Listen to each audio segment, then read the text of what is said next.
Texas Board of Nursing on July 17, 2025.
Good afternoon. The regular meeting has now come to order on August the 20th, 2025 at 4:04 p.m.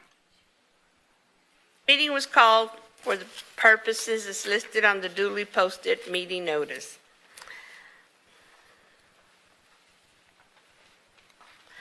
We want to remember in our thoughts and prayers Blake Johnson, our board services staff, in the passing of his father-in-law, Roger Hutchins, who transitioned on Thursday, August the 7th, 2025. Blake is attending the services, which were held on Tuesday, August the 19th, in Newark, New Jersey. Also on Thursday, August 14, 2025, we held the services for my aunt, Lupe Romero, who was 98 years old.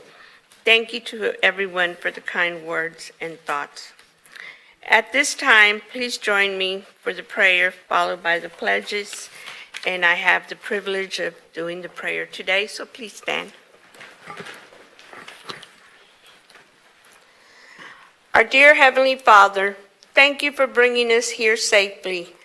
Bless the families in our community always. We ask for guidance as we move forward to do the work of Houston City College. Fill us with peace, wisdom, patience, and understanding. In your name, we all say, amen. Amen. Pledge. I pledge allegiance to the flag of the United States of America and to the republic for which it stands, one nation, under God, indivisible, with liberty and justice for all. Our Texas pledge. Honor the Texas flag. I pledge allegiance to thee, one state, under God, one and indivisible. Thank you.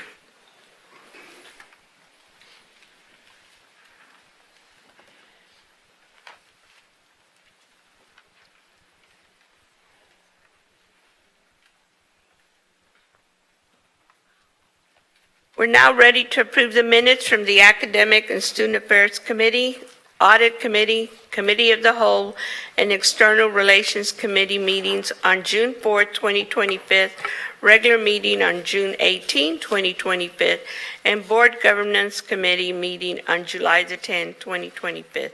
Is there a motion to approve the minutes for June and July? So moved. Is there a second? It's been moved in second. Are there any corrections to the minutes? Seeing none, we're now ready to vote on the approval of the minutes for June and July 2025. Voting is now open.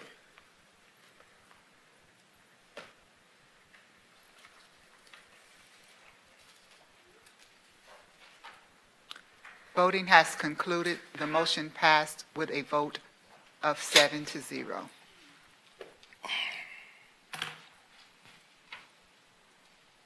We will now move to our awards, presentations, and recognitions. Please note that the Texas Workforce Commission grant recognition is postponed until a later date. Dr. Tony Raul Sutherland will introduce the awards, presentations, and recognitions.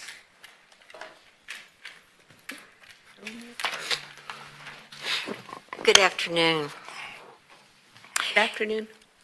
It's our pleasure to invite Dr. Edmund Butch Herod and Mrs. Kathy Herod to join the trustees and chancellor in front of the dais in recognition of their gift donation to the HCC Foundation of $25,000 in support to establish an endowment scholarship fund for HCC students. And we also invite HCC Foundation President Karen L. Schmidt and Will Horton, HCC Foundation Development Director, for the check presentation.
thank you for the continued support of the HCC Foundation.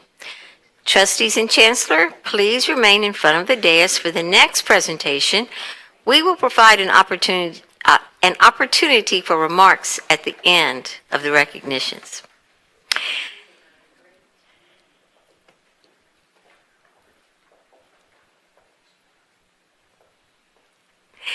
Now, at this time, we invite Dr. Nicole Boutte Hanaluma, Faculty Senate President, to join the trustees and Chancellor for recognition and appreciation of her outstanding leadership and dedication to the Faculty Senate for academic year 2025.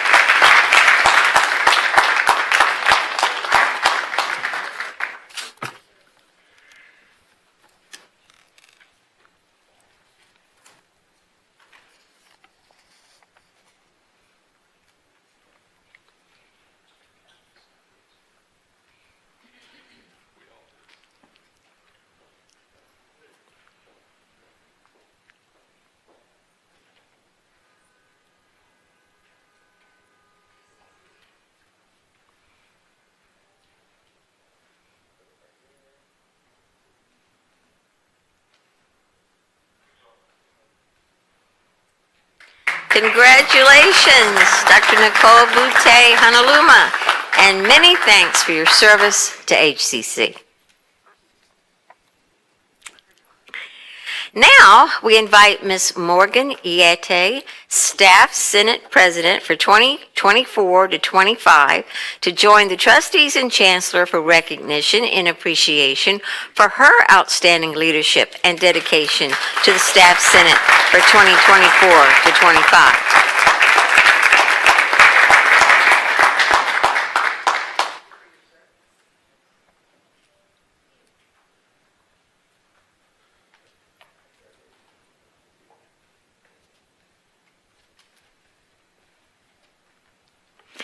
Congratulations, Morgan, on your recognition, and thank you again. Trustees and Chancellor, you may return to the dais.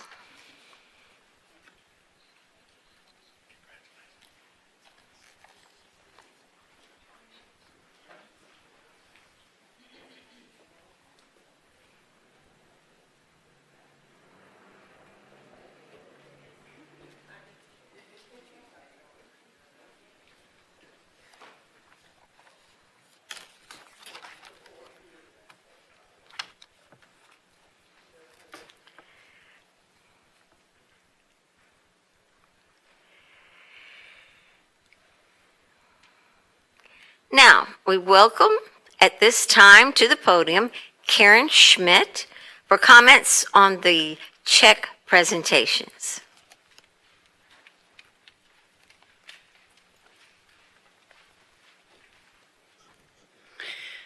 Thank you, Board Chair Laredo, trustees, and Chancellor Ford Fisher.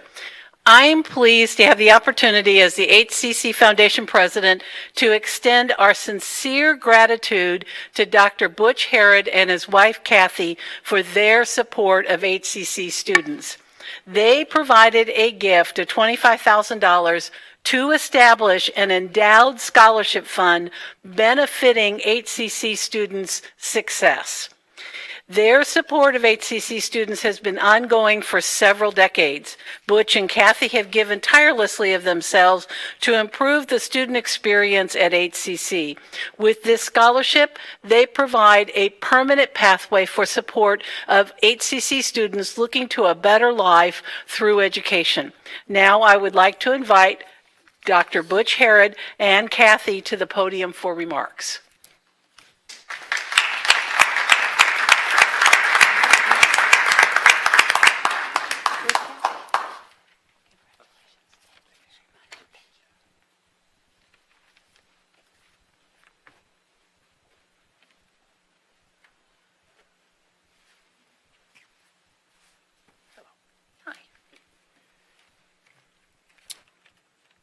I want to read this to get this right. So, Madam Chair, members of the HCC Board, Madam Chancellor, colleagues, and guests.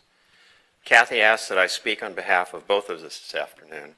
And by the way, she always sits in the back. She works in the IT division. I have a quick comment about that in a minute. But No, it's a good thing. It's not about the network. In establishing this scholarship, it is our intention that these funds be used for students from the Central College area. This is not because it is my current college, but because these zip codes represent some of the most economically disadvantaged communities in Greater Houston. There are people in these communities that see no hope for themselves to escape their economic circumstances. We must provide that hope if things are to change. Intergenerational poverty is a tragedy, and we cannot continue to waste our precious human capital. We hope that in some small manner that this scholarship can help to change the trajectory of some of their lives. And now just a quick comment. We can never express our gratitude enough for all that HCC has done for us. Every member of our family took courses here, and both of our daughters graduated from HCC and went on to establish businesses and pursue successful careers. Kathy's first IT job was as a part-time tech at Southwest College many years ago, and I began teaching here as an adjunct in 1985. Many positions later, it is indeed an honor and privilege to lead Central College with my great team. And Kathy, of course, serves as senior network analyst in IT, also working with a great team. So thank you, HCC, for everything you have done for us and continue to do so. Thank you, HCC Board. Thank you, Chancellor, for your leadership. It's just an honor and a privilege to work here every single day. Thank you, guys. Thank you.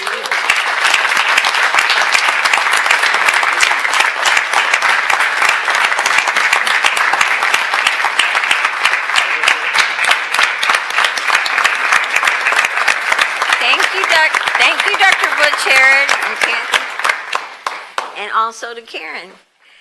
Now, Thank you. Madam Chair, this concludes the award presentations and recognitions. Thank you.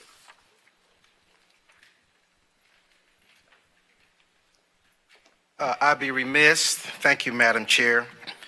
Ms. Karen Schmidt, has the check cleared? Before I, Dr. Herod, before I start harassing him, because he's known me, I've become a cuss, but I need to make sure this check is cleared. But thank you for always answering the call. Thank you.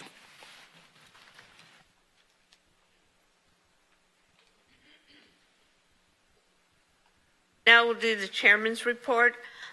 Recognition of Chancellor Ford Fisher's ACCT CEO Award for the Western Region. We would like to express congratulations to our Chancellor, Dr. Margaret Ford Fisher, who has been chosen as the recipient of the Association of Community College Trustees 2025 Western Regional Chief Executive Officer Award.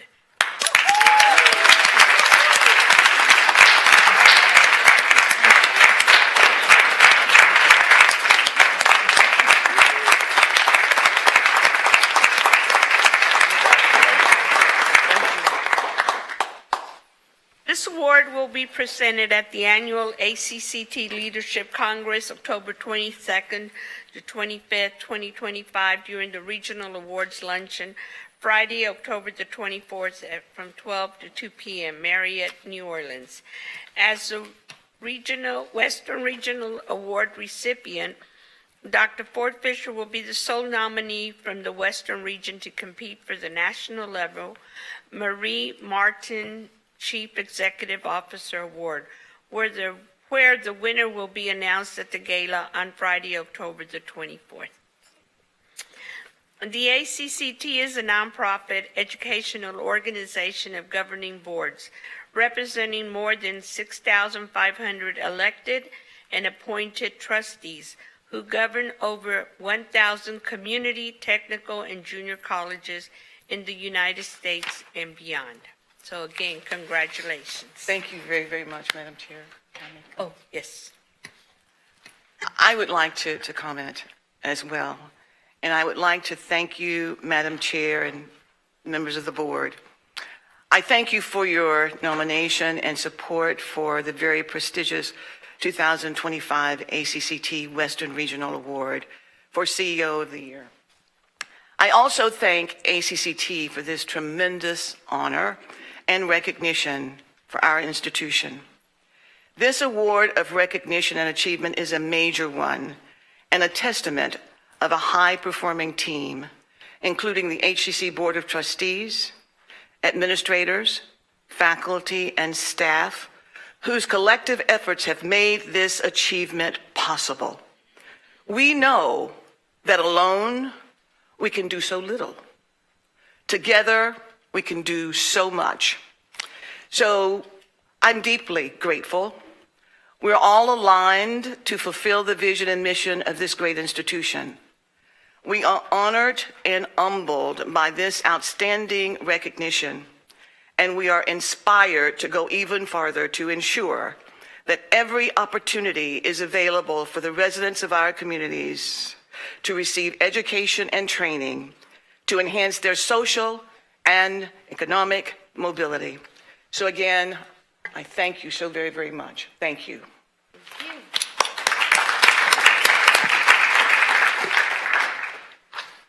We did not meet in July. However, we want to recognize that Dr. Ford Fisher celebrated her birthday on July the 28th. So we hope you had a wonderful birthday celebration, and we wish you many, many more.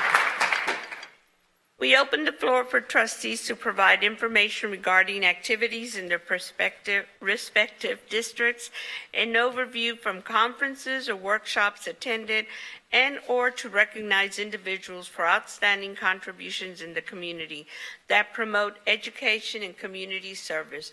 We ask trustees to limit their respective comments to no more than 2 minutes, so I'm going to start on this end. Thank you, Madam Chair.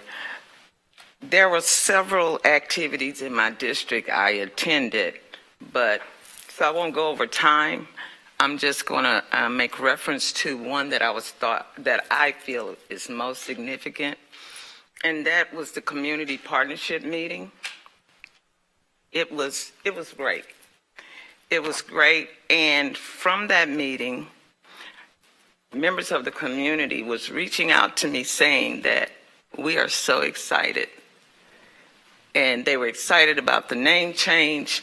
They were excited about the information that was presented.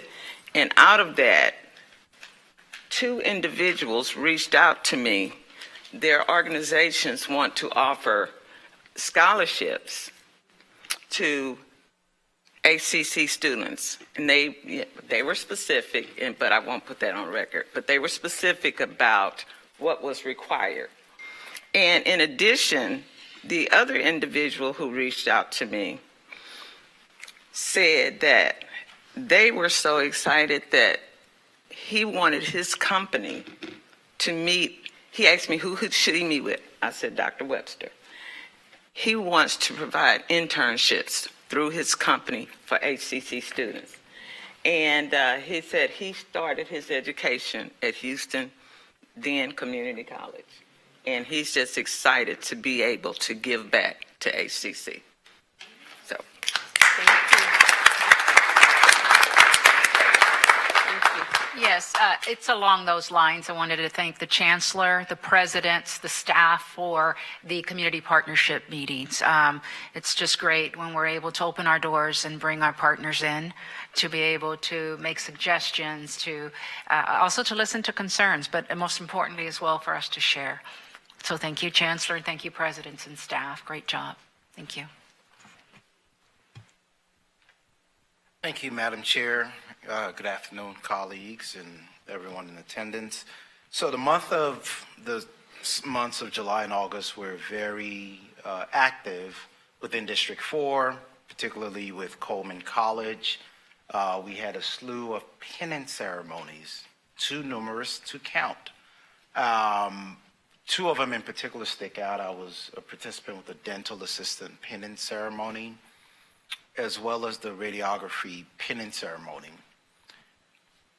These pennant ceremonies acknowledge a recognition of the completion of the education journey for these professionals who have earned their certification at the time. And I will tell you that that's where the real action is when you talk about Coleman College.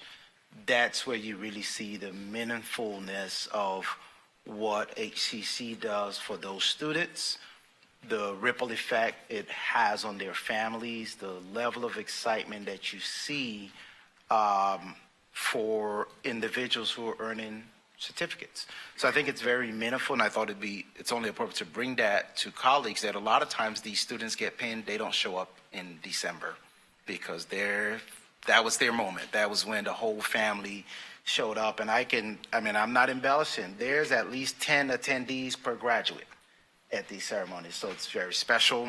Along those same lines, the radiography pinning ceremony, Professor Patricia Gao, who is a long-term, almost 40-year faculty member, adjunct of Houston Community College, was presented with the Legacy Award by the radiology faculty. So I think her contributions for nearly 4 decades were not only worthy of recognition at that event, but is worthy of recognition from us all. Ms. Gao unfortunately could not attend this evening, but certainly want to make sure that Dr. Harrison, please relay that message to her and colleagues who hear about this. We really appreciate her contribution as well as those who continue to contribute to this fantastic institution.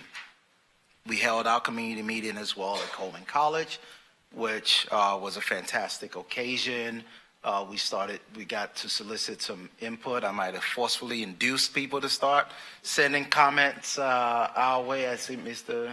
Miguel there. So that was great. The last thing I'll say is this month marks the 20th anniversary of Hurricane Katrina. Dr. Harrison, I know you have ties to New Orleans. My alma mater, University of Houston downtown, will be hosting a commemoration of this next Thursday. And I think it's worthy of all of us to reflect not just what it meant to those folks, our neighbors to the east, but what it meant to this community and what this community did to embrace those who were affected by that devastation. So with that, I'll yield. Thanks.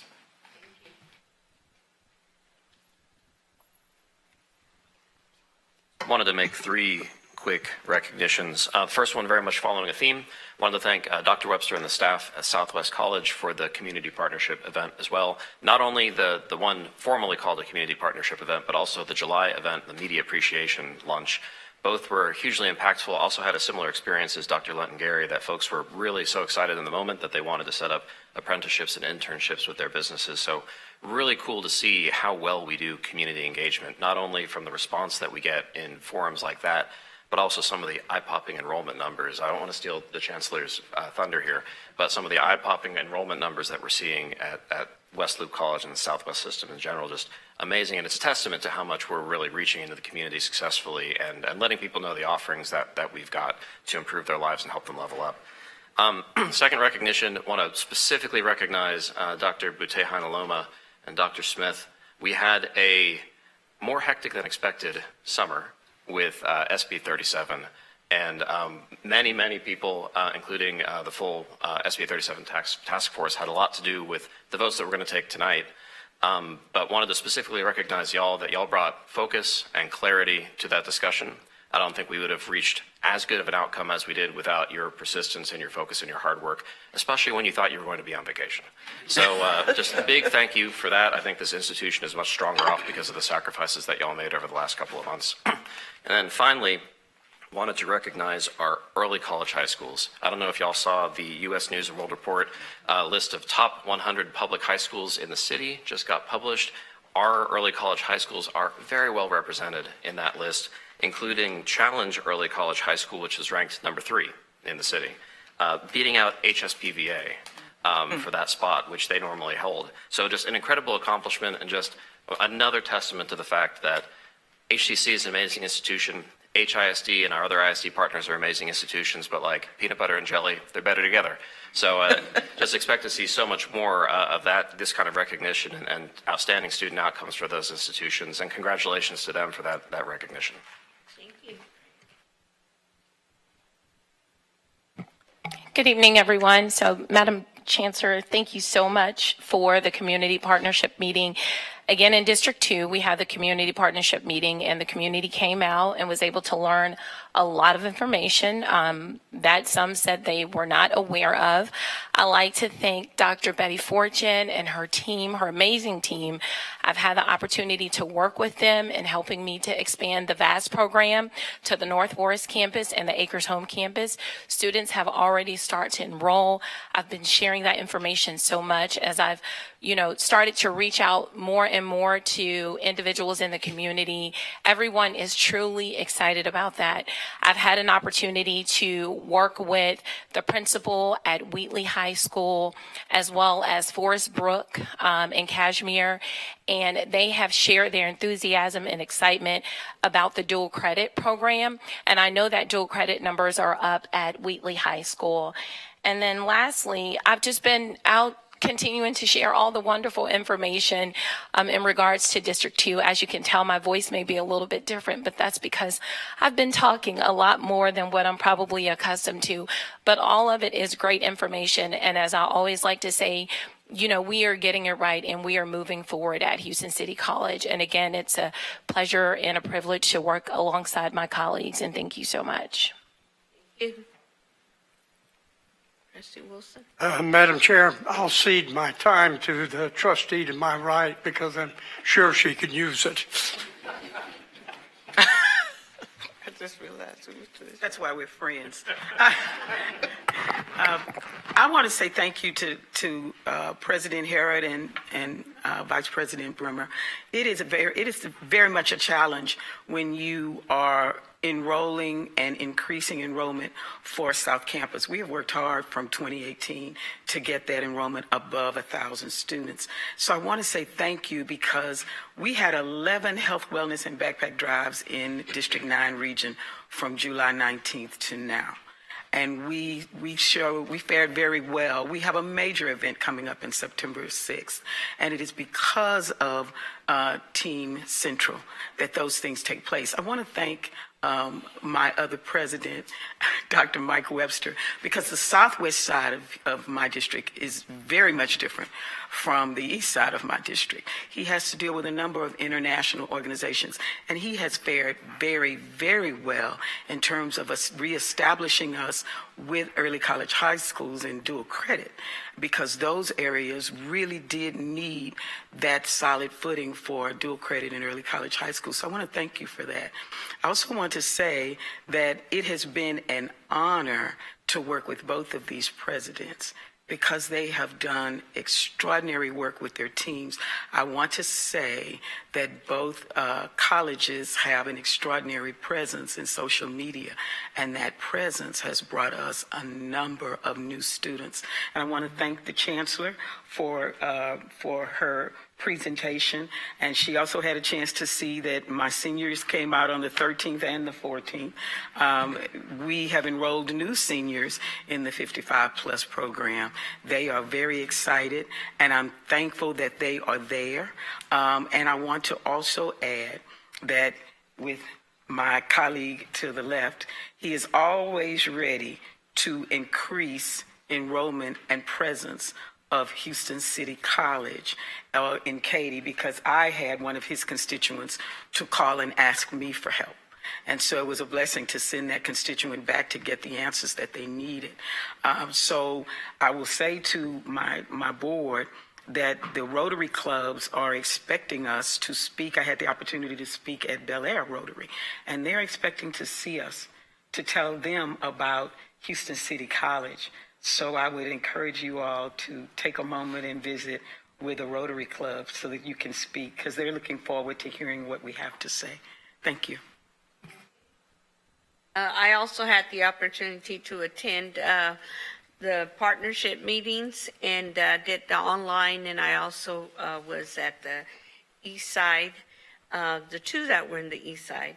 And then, so it was great opportunity to meet the community and for them to come out and express their wants and how they want to continue helping us.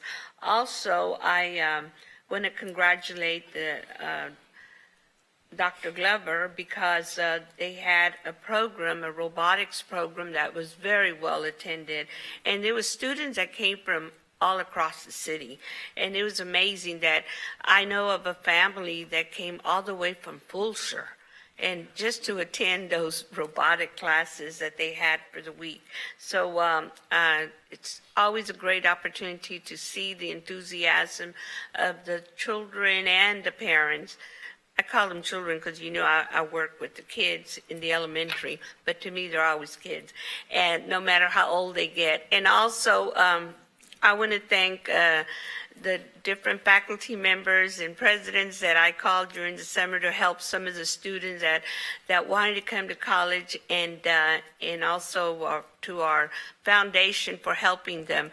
And I checked on them yesterday to make sure that they showed up. And so I said, we used a lot of time and energy to work on you guys, so y'all better show up and get those grades and get going. So, and all we ask of them is get that degree and, you know, and just finish the schooling and get in there. I know it's very difficult for students to make that decision. And some of them were saying they were scared just to show up and go that first day. They're scared. And so thank you to all of you, because you're the ones that accept them, and you're the bright faces that get them in the door. And so thank you to all faculty, staff, and the presidents as well, and the chancellor. Thank you for all that you do. And to the board members, because they were out in the community. And so we know that we're here, but we're also out there. And even if we don't, you know, go to a certain meeting, they know us, so they look for us. So thank you. Thank you for being there, ready to help the community. So thank you. The next item is the board meeting schedules, upcoming meetings. August the 22nd, Friday, is a special meeting, a board retreat at 9 a.m. here at HCC. September the 3rd is our committee meetings. September the 3rd, we also have a committee of the whole meeting. So our committee meetings will start around 1:30 and beyond. And our committee of the whole meetings at 4. September the 17th, we have a special meeting at 3:30 p.m. On September the 17th, we also have our regular meeting at 4 p.m. And the meetings are held here at the HCC Administration Building, 3100 Main Street, and will be posted according to the Open Meeting Act requirements. This concludes the chairman's report. We'll now hear from Dr. Ford Fisher with the chancellor's report. Thank you so very, very much, Madam Chair, members of the board. And I would like to join in with the thanks to Dr. and Mrs. Harrod also for the donation, the very generous donation to our HCC Foundation Endowment for Student Scholarships. Quite a contribution, and thank you so very, very much. I'd like to begin the slide presentation as well, because I'd like to say welcome back to the 54th fall semester at Houston City College. It is wonderful to see our campuses come alive with energy, excitement, and purpose, and that's certainly what's happening on all of the campuses. It truly takes all of us working together to make HCC the incredible place that it is, and I'm looking forward to another great academic year. I must say that yesterday at the Greater Houston Partnership Quarterly Meeting, Houston City College was recognized for leading a $15 million Bloomberg philanthropic grant application to expand construction trades apprenticeships through a coalition of ISDs, nonprofits, colleges, and businesses. And that was really pretty notable and quite exceptional, because the president of the organization, who was also working with Bloomberg, was there and also recognized HCC. So once again, thank you also very, very much for the great work that you're doing, Dr. Webster, Dr. Christina Robinson, and members of the team. So please join me also in extending a warm welcome to Dr. Lisa Alcorta, the newly appointed Vice Chancellor of Student Services. Dr. Alcorta brings more than 25 years of distinguished leadership in higher education, student affairs, and institutional transformation. We are excited to have her join Houston City College. Thank you so very, very much, Dr. Alcorta. Would also like to acknowledge Dr. Nicole Montgomery on her appointment as General Counsel. Dr. Montgomery is a seasoned legal practitioner with over 23 years of extensive experience as an assistant city attorney for the city of Houston, senior legal counsel for Metro, board member for the State Bar of Texas, and all of the great work that she's done here during the interim period. Both of the searches were external searches, so please join me in congratulating Dr. Montgomery. I'd like to now move to the HCC annual enrollment comparison for academic year 2024 versus academic year 2025. So summer enrollment comparisons, you will see the end August the 31st with quarter 4. So in this slide, we compare HCC's current enrollment to the end of term enrollment last year. And I'm pleased to report total summer enrollment is up 16%, credit enrollment is up 14%, and continuing education enrollment is up 17.7%.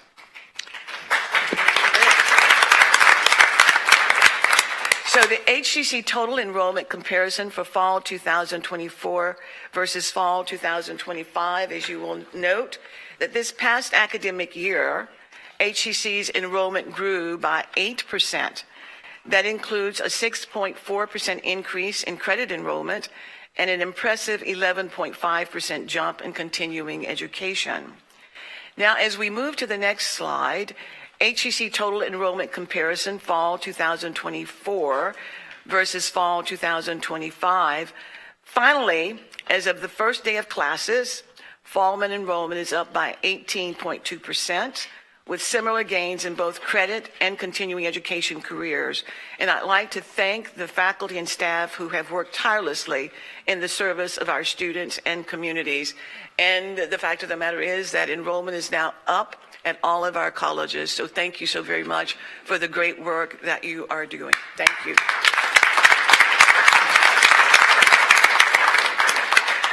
I would like to highlight Gucci's 2025 Change Makers by the renowned luxury fashion brand. Houston City College interior design student Clarissa Reyes has been named one of Gucci's 2025 Change Makers. Ms. Reyes was selected from thousands across North America and has received a $20,000 scholarship. Gucci's Change Makers program offers mentorship and support to students with bold, creative ideas in fashion, design, and the arts. Ms. Reyes is currently enrolled in HCC's interior design program at Central College. We're very proud of her, and we have invited her to be a part of our next official board meeting where she can be recognized by all of us and to receive all of the congratulatory comments from our Board of Trustees as well. Congratulations to Ms. Reyes. So the United Student Council is in the process of electing new officers for the new academic year. The United Student Council report will resume in September. So at this time, I would like to invite Dr. Nicole Butte Honoloma, outgoing Faculty Senate President, to the podium to present the Faculty Senate report. Dr. Butte Honoloma. Thank you. Excuse me, allergies. Good afternoon, Madam Chair, Madam Chancellor, trustees, colleagues, and guests. In August of 2024, I stood before you as an idealist, ready to make my mark as a new Faculty Senate President. I was excited to begin my term and work with the newly elected 88 senators to continue the good work of past senates on behalf of all faculty here at HCC. While idealistic, I was also a realist, and I set 5 main goals to guide my work throughout the year. 1, to serve as a liaison to administration, bringing forward faculty concerns and advocating for the resources needed to support teaching and learning. 2, to deepen faculty engagement and foster a stronger sense of community. 3, to strengthen collaboration among faculty, staff, students, enhancing a sense of belonging across all of our colleges. 4, to encourage faculty involvement in internal committees and events, as well as civic and community-based initiatives beyond our institution. And 5, to be a bridge, fostering greater collegiality across disciplines and ensuring the voices of our workforce faculty were heard, respected, and included in decision-making. Thanks to the support of my colleagues, administrators, and leaders across this institution, I am proud to say that these goals were not only pursued, but achieved. A few key accomplishments of Faculty Senate this year include the creation of the Faculty Success Standing Committee, now a part of our permanent structure, the launch of the full-time Faculty Emergency Fund, offering direct assistance during critical moments, over $12,000 distributed through the J.P. Alper Fund for faculty needs. The Bedichek-Orman Faculty Auction raised over $15,000, enough to fund nearly every request that came through this last academic year. Our faculty conference drew over 250 participants with strong representation from across the district. We had increased workforce faculty engagement, ensuring more inclusive participation in governance. And finally, the revision of Faculty Senate structure and bylaws to ensure compliance with SB 37, a major milestone that required collaboration, reflection, and resolve. I would also be remiss if I didn't highlight some outstanding accomplishments from our faculty at large. This marks the 4th consecutive year of rising course success rates with a nearly 2% increase. And for the 3rd consecutive year, persistence rates have improved by 2%, a powerful sign of our collective impact on student success. Serving as Faculty Senate President has been a life-changing experience. I am incredibly grateful to the faculty who trusted me with this responsibility.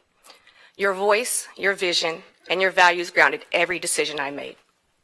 To Dr. Perez and Dr. Ford Fisher, thank you for your transparency, your responsiveness, and your shared commitment to collaboration. To the board, thank you for your hard work and unwavering dedication to the faculty, students, staff, and administration here at HCC. To my executive cabinet, Nathan, Stacy, Deborah, Sophie, Mia, and Donald, thank you for your counsel, encouragement, and steady leadership. To my family, and my mom is here, thank you for your grace, your love, and your support, especially when this role required time away from home in each of you.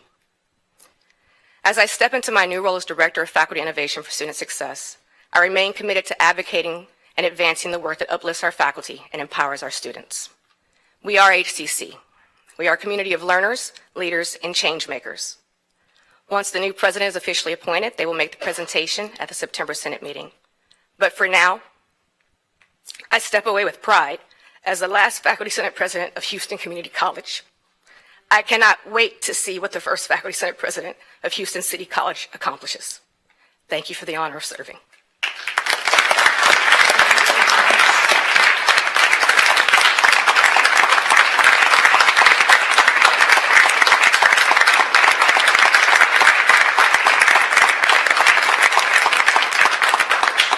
So, Dr. Boucher, Hanaloma, we do appreciate you as well for your strong leadership and your support, the collaboration that you brought to every single meeting that we held.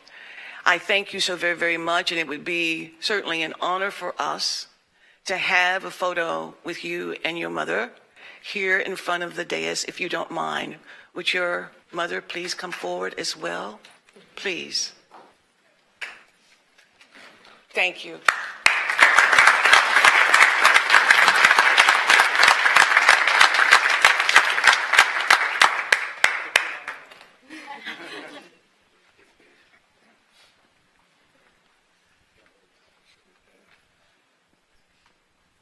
Thank you so very, very much. Thank you. Thank you so much. Thank you so much.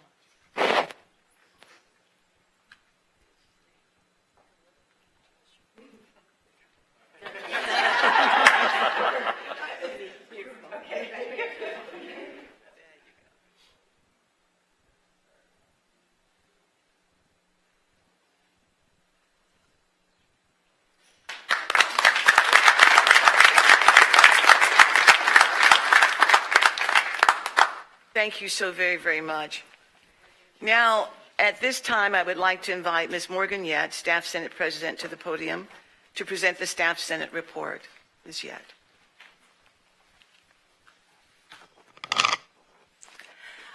Good evening, Madam Chancellor, Madam Chair, and trustees. The Staff Senate has been very active this summer. We held our second annual staff conference on June 28th at the West Houston Institute, and we had over 200 attendees, guest speakers, HCC leaders, volunteers, and department representatives attend our conference. And we are grateful to all the HCC staff and volunteers that made this day possible. The inaugural staff senators elected for the 2023-2025 session will end their term on August 31st. And we appreciate their dedication and many contributions made in supporting our HCC staff. This inaugural group is responsible for codifying the HCC Staff Senate Constitution and bylaws, hosting monthly general body meetings, establishing an annual professional development opportunities for our staff, hosting a staff town hall, created a campus safety awareness committee to address staff concerns around campus safety, invited our talent engagement team to speak about EAP services to address staff concerns about mental health resources. This group also created and maintained a My HCC intranet page to update our staff about the happenings with the HCC Staff Senate, and advocated for pay increase for our staff. This group provided support for our fall and spring graduation ceremonies and created a monthly staff recognition award. This group also created a fundraising opportunity to support staff welfare. And this group created HCC history. If there are any 2023-2025 staff senators, could you please stand to be recognized?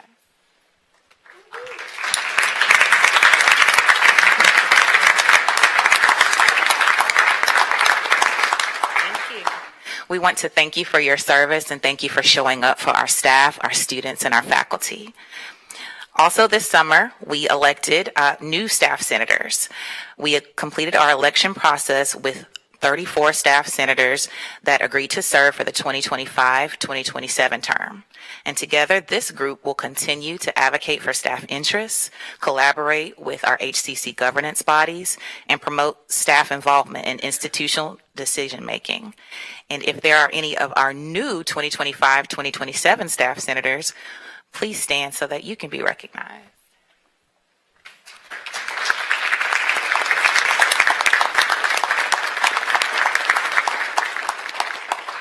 We are excited to continue the energy of standing up for our staff and making sure that we are listening to their needs and collaborating with our leadership here at HCC. Also, over the summer, we were able to recognize 2 employees that won the Employee of the Month Wings Achievement Award. And this award is to highlight exceptional employees. The recipients for June and July Employee of the Month awards are Mr. Christian Nordy, a university transfer specialist from West Loop campus, and Ms. Renee Alsander was the July recipient, and she is the new executive assistant for the Office of General Counsel. And they are here today, and I'd like to ask them to stand to be recognized.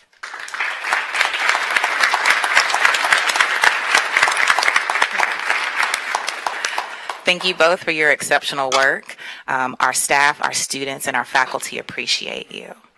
To our leadership, we want to thank you for your continued support of the Staff Senate. We look forward to continued collaboration this new school year, and we look forward to continuing to work with you all. This concludes my report, and thank you. Thank you very much, Ms. Yett, for your report. And once again, if you don't mind, for the 2 awardees to please come forward. We don't want to miss out on this opportunity to also acknowledge them and the work that all of you are doing. And then we'll close out the Chancellor's report with one short video. Please come forward for the photo with our board.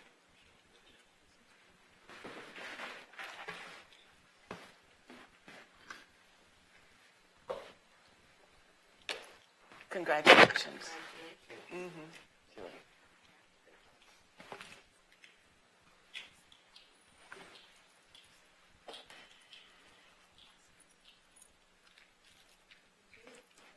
Please come.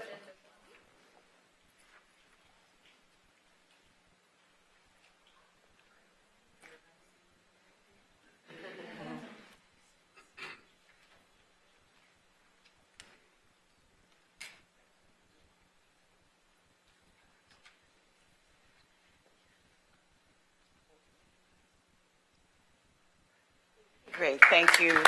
Thank you so very much, thank you. Thank you so much for all of the great work that you do. And now, of course, the excitement and the enthusiasm continue about our LVN to ADN program. And at this time, I would like to invite Dr. Latricia Harrison, President of Coleman College for Health Sciences, to come to the podium to provide an exciting update on the status of the Professional Nurse Associate Degree Program at Houston City College. Dr. Harrison. Thank you, Dr. Ford Fisher, Board Chair, Madam Chair, Trustees. I could not stand here today and celebrate this moment without thanking my dynamic team, my Dean of Nursing, Dr. Nicole Townsend, and her dynamic team members, and my Vice President, Mohammed Talaz. So if we can we please celebrate them for a moment because they have worked so hard.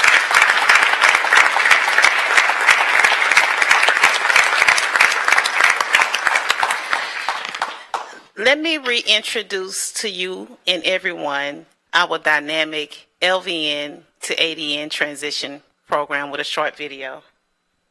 HCC Coleman College has launched a fast-track solution to meet the growing nursing shortage.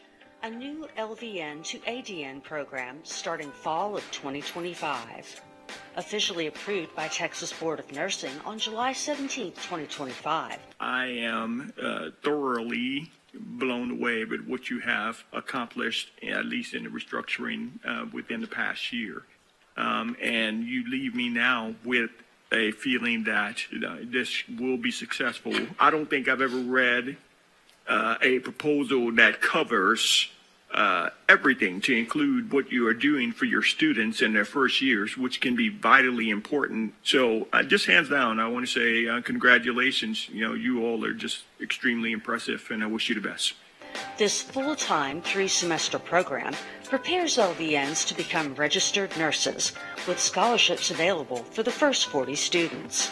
Students can earn their associate's degree in nursing and become eligible to take the RN licensure exam.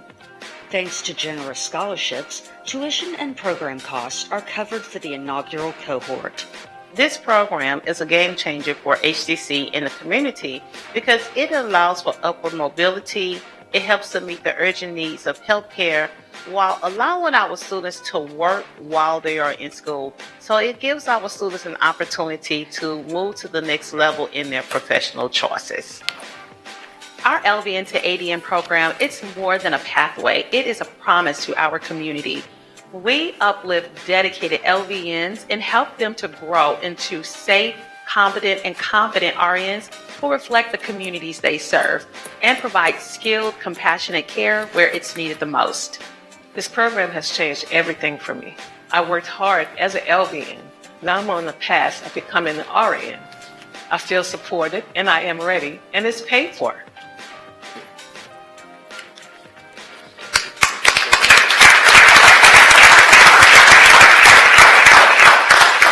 Just a highlight that we have completed with our teach out students, 75 graduates with an 87% board pass rate.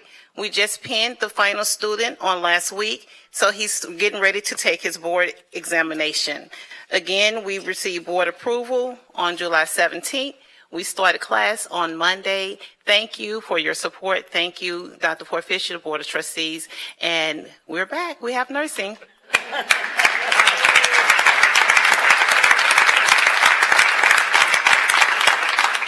Congratulations to Dr. Harrison and to her entire outstanding team. Dr. Perez was present as well. And of course, I was in Austin for the TAC meeting, Madam Chair, members of the board. And that evening, because of the great news, we all felt it very, very important that we convene and have a nice dinner together, which we did, to celebrate such a remarkable success.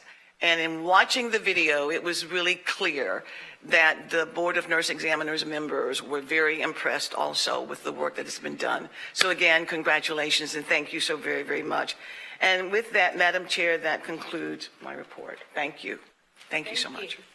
Trustee Wilson. I'd like to thank everybody that's worked on this program. That, as you know, it's been real important to me, and all of this takes a lot of work and takes a team. And I feel in the room, and I see that happening now, and it hasn't in the past. And I'd like to thank the Chancellor for her leadership, and I'd like to thank our current chair for her leadership. And those numbers, increasing enrollment, make me feel encouraged, invigorated, and positive about the future.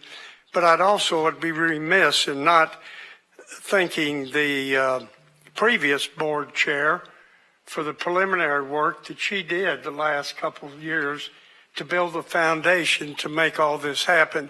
This just didn't happen today at this board meeting. It happened over years with a lot of hard work. And I thank you, Trustee Laredo and Trustee Linton Gary. Thank you all.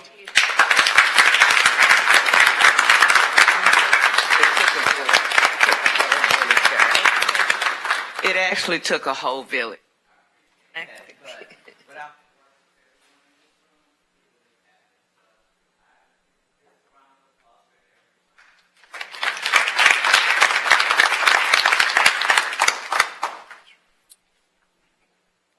The chair's insisted I add some comments, so I'll just say, you know. Been enough pennies. I intentionally did not mention it during the district report because I thought it was befitting that you presented it. It's a culmination. Chancellor, you might recall, I had a meeting with you in December of 2023.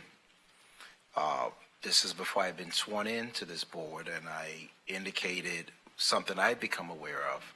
And so it's a year and a half or more in the making.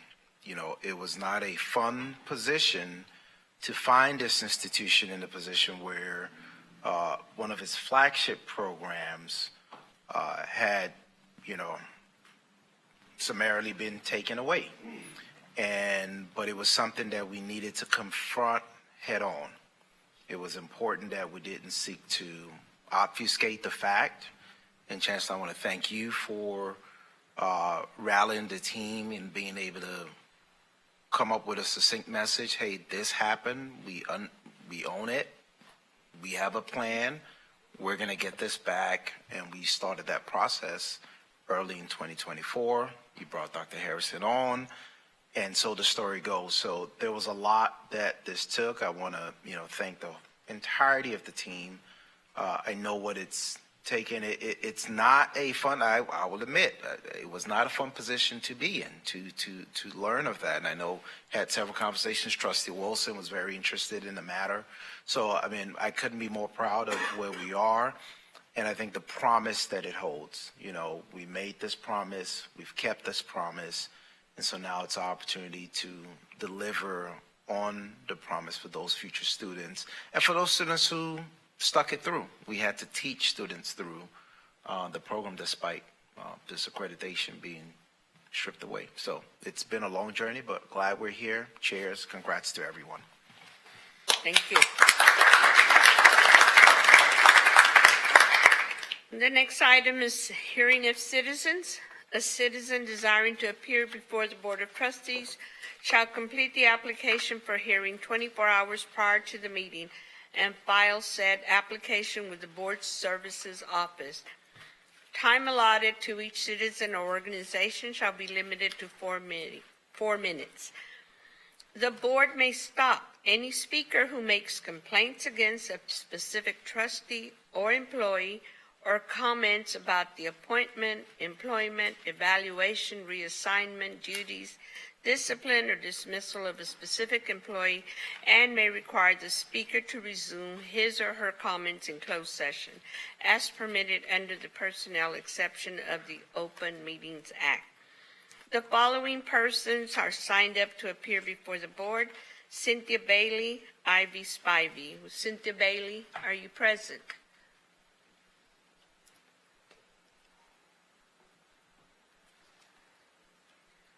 Cynthia Bailey. Okay. The next one is Ivy Spivey. Come forward. Welcome. Thank you. Good evening. My name is Ivy Spivey. I'm here we are concerned about our community. It has been brought to our attention in our community that Renee Jefferson Patterson. Excuse me?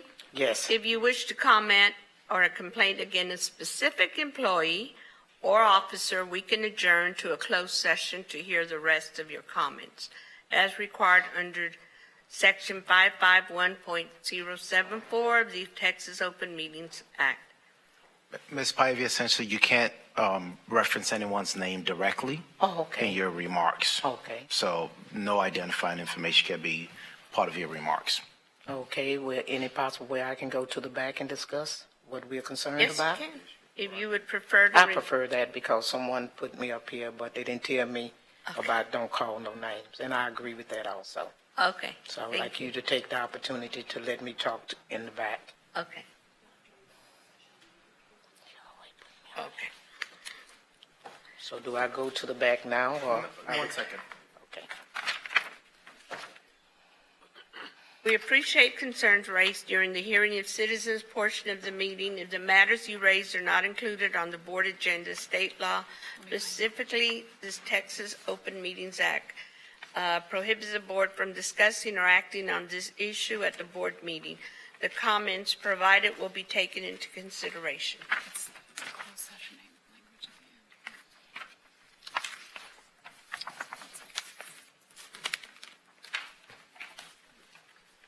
Some more formalities. We'll get there in a second. Okay. Take your time. Thank you.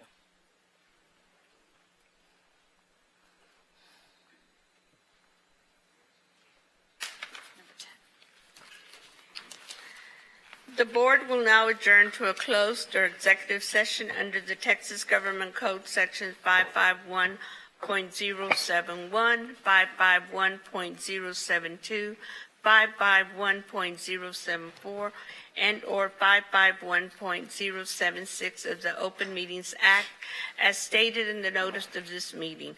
Should any final action, vote, or decision be required in the opinion of the board or any matter considered in closed session, such a final action, vote, or decision shall be taken up in the open meeting or subsequent public meeting of the board upon notice thereof. The meeting is hereby adjourned to executive session at 5:07 p.m. Thank you. No.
The open portion of this meeting of Board of Trustees at Houston City College System is now reconvened at 5:22 p.m. Now we're at approval of consent agenda. Are there any items to be pulled from the consent agenda to be set aside for discussion?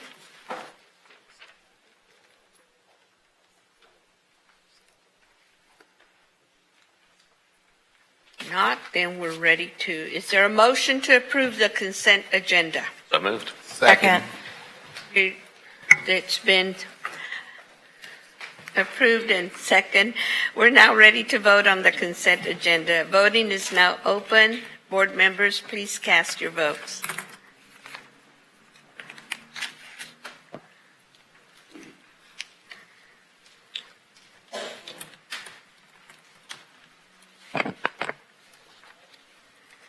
Trustee Reichardt, if you could verbally give me Yes, your vote. it's yes for me. Received. Thank you.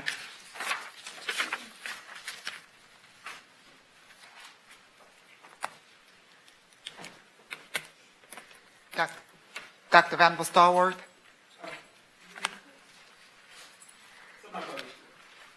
Received.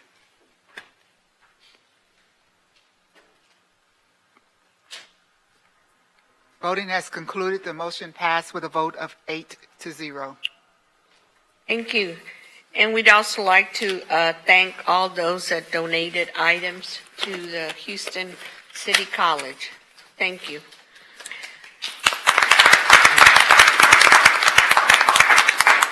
Madam Chair, may I make a point of privilege? In this consent agenda was the establishment of the Faculty Senate, and I just wanted to thank my colleagues for pushing that forward. It's really important that we had this collaboration. I'm incredibly proud of how this went forward, and have been seeing in the media positive news reports about how, HCC in particular has this relationship with our faculty. And so I just wanted to thank you for that. And I think there's going to be a resolution later on about that as well. Thank you. Thank you.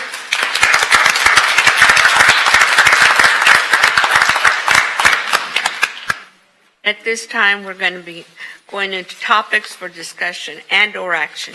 Is there a motion to approve item A, unemployment insurance claim management employment verification, project number RFP 2536? So moved. Second. Thank you. It has been moved in second. Dr. Ford Fisher will now introduce the item. Thank you, Madam Chair, members of the board. This item is presented as a recommendation for your consideration to authorize the Chancellor to execute a contract with Equifax Incorporated to provide unemployment insurance claims management and employment verification in support of the Talent Engagement Department and in accordance with RFP 25-36. And with your permission, Madam Chair, Mr. Rodney Nathan, Interim CHRO and Vice Chancellor, will provide an overview and answer all questions. Mr. Nathan. Thank you, Chancellor. Trustees, as the Chancellor indicated, you have for your consideration a contract. This is over 5 years, not to exceed $118,875 with Equifax. They provide unemployment insurance claims support to us, as well as verification of employment of our employees. They have been our vendor for past several years, and the contract that they were on ended. Through the procurement process, a request for quotes went out. There were several folks came back, and in the procurement process, this was the winner who came forward. And so we have this here, and I'm happy to answer any questions that you might have. Thank you. Board members, any questions? Is this the same Equifax that's involved in FICO reporting? Yes. And did you say they could get us 875 FICO scores as part of this? Trustee, I will ask them if they can specifically do that for you. Voting is now open. Board members, please cast your vote.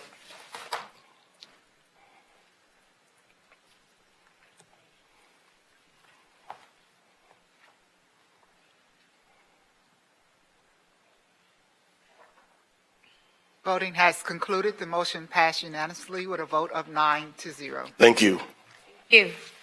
Is there a motion to approve item B, Enterprise Solution for Institutional Assessment, Strategic Planning and Accreditation, project number RFP 2526? So moved. Second. Thank you. It has been moved in second. Dr. Ford Fisher will introduce the item. Thank you, Madam Chair, members of the board. This item is a recommendation for your consideration to authorize the Chancellor to execute a contract with SPOL to provide an enterprise solution for institutional assessment, strategic planning, and accreditation in support of the Planning and Institutional Effectiveness Department, and in accordance with RFP 25-26. With your permission, Madam Chair, Dr. Miguel Ramos will discuss the proposal as Vice Chancellor of Instruction. Dr. Ramos. Thank you. Good evening, Chair, Madam Chair, Madam Chancellor, and trustees. So SPOL is an institutional effectiveness platform that helps colleges and universities streamline assessment and accreditation processes. It enables us to align academic outcomes with accreditation standards, centralize documentation, and drive data-informed decision-making across the institution. This purchase, which went through an RFP, will replace 2 existing software packages at a substantial cost savings. Implementation of this platform will support both institutional SAC-COC accreditation and third-party accreditations. So at this time, I will take any questions about its purpose and utility. Trustee, yes. Yes, sir. Trustee Sheben. Hi. So you mentioned a substantial cost savings. Yes. What do you mean by that? Like how much are you talking over time? The current annual cost for the platform it is replacing, or would replace if approved, is about $99K. The cost of this platform on a yearly basis is around $31K. Okay, thanks. Substantial. Yes. So second question, we have a lot of software implementations that are in flight, in particular the website, right? And Yes. fingers crossed the associated app that I heard Dr. Adil mention very favorably at the West Loop Town Hall. So hopefully that'll happen after years of Dr. Venable Stallworth reminding us how important that would be. Just want to make sure that this implementation does not use the same resources or put the timelines of the website, the app, or any of the other critical software implementations at risk. It should not. There's actually a substantial amount of supplementary support from the platform itself. So essentially what it does is it provides an access point for us to utilize the functionality. So it is a cloud-based system. And so the way it is used, we enter data into the system and it helps us to document and accumulate data. Okay, thank you. Mm-hmm. There's no further questions and ready to take a vote? Oh, excuse me.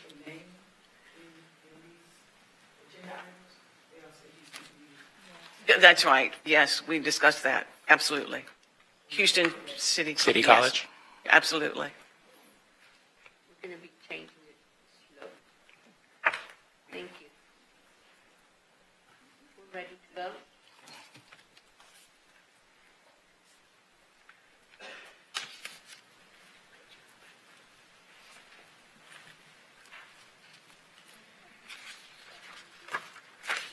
Voting has concluded. The motion passed unanimously, a vote of 9-0. Thank you. Is there a motion to approve item C, audio video production rental service, project number 2524? So moved. Second. It has been moved in second. Dr. Ford Fisher will introduce the item. Thank you very much, Madam Chair, members of the board. This item is a recommendation to the board for your consideration to authorize the Chancellor to execute a contract with Password Production to provide audiovisual production rental services in accordance with RFP 25-24. And with your permission, Madam Chair, I invite Dr. Rima Adil, Interim Vice Chancellor for Strategic Communications and Marketing, as well as Dr. Sherry Hahn, to please come to the podium. Thank you.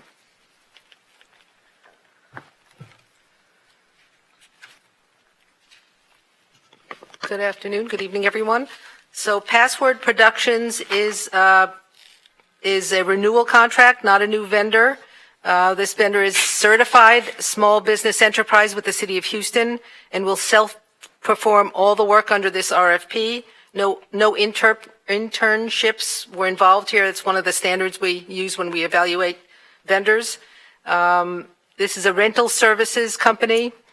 The college previously obtained AV production services for the state of the college and fall convocation through informal purchases As these events occur annually, a formal 5-year contract is needed to ensure consistent quality, improve planning, and secure a trusted vendor. This approach also ensures compliance with procurement requirements. It's a 2-year contract, and it's $84,877 per year. Madam Chair? Can you explain this internship requirement? Well, it's something that I kind of make sure that we ask every vendor just to see if there's an opportunity to get students involved in an internship with their company. It's just a standard question we ask. We look for internship opportunities for our students as part of procurement. And they get a bump if they give us an internship? They don't get anything. It's just something that we look for as a benefit for the students. But it's something we consider when we make a decision? I don't know. I think we just make sure we raise the issue just to see if that's a possibility.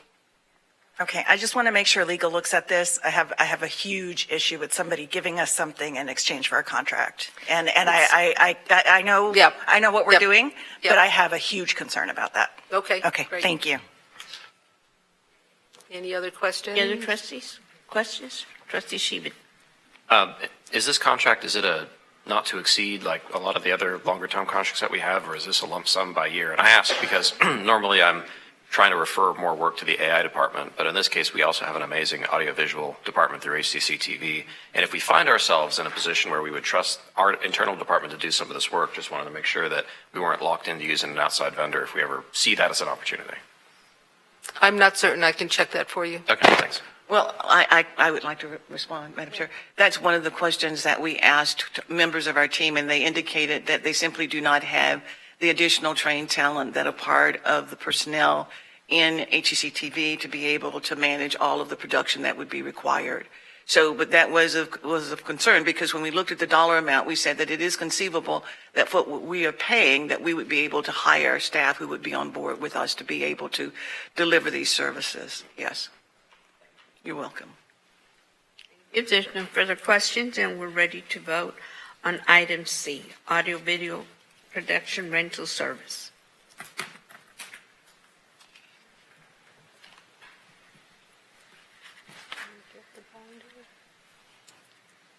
Voting has concluded. The motion passed with a vote of 9-0. Thank you so much. Is there a motion to approve item D, parking lot lighting replacement and lot renovation, Stafford Campus, project number IFB 2532? So moved. Second. Has been moved and second. Dr. Ford Fisher will introduce the item. Thank you again, Madam Chair, members of the board. This item is a recommendation for your consideration to authorize the Chancellor to execute a contract with McDonald Municipal and Industrial, a division of CF McDonald Electric Incorporated, the lowest responsible bidder, meeting specifications to provide parking lot lighting replacements and lot renovations, Stafford Campus, in accordance with IFB 25-32. And with your permission, Madam Chair, Mr. Robert McCracken, Vice Chancellor, will present the item and answer any questions. Thank you.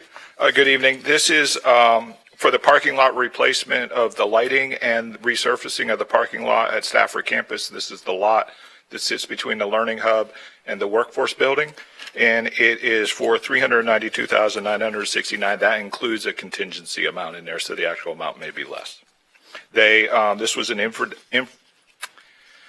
IFB procurement, which means that it's awarded solely based on price. They are subcontracting a portion of it to a small business for 11% of the total will go to a small business. Be happy to answer any questions. Seeing none, then we'll now vote on item D, parking lot lighting replacement and lot renovations.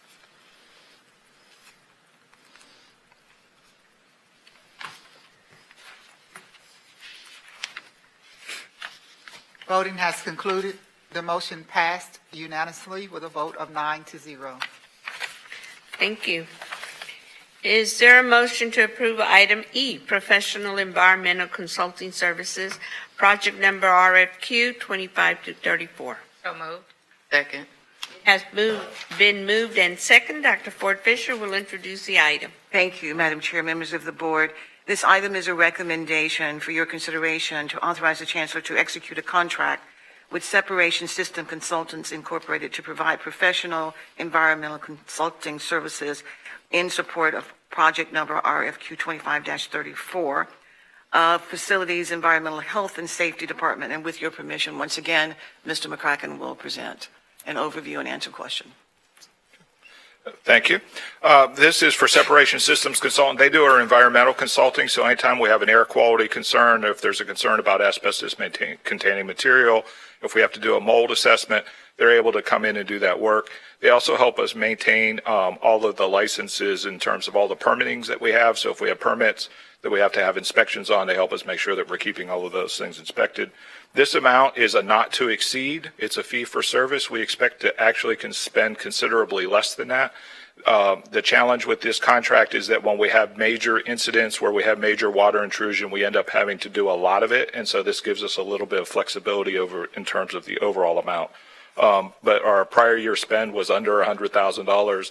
We have added some services to this, but we expect it to come out of the facilities budget. Trustees, any questions? Yeah, Mr. McCracken, is this firm the incumbent firm?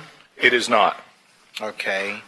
Is this since it's a professional service, and I've had these conversations in the past, these are qualifications-based solicitations. So could we, in theory, have more than one provider? We could do this a couple of different ways. The decision was made to do this as a contract and bring it before the board. This could have also been broken into smaller contracts under the Chancellor's signature authority. This particular vendor is a small business, and they're subbing out 25% of the work to 2 additional small businesses.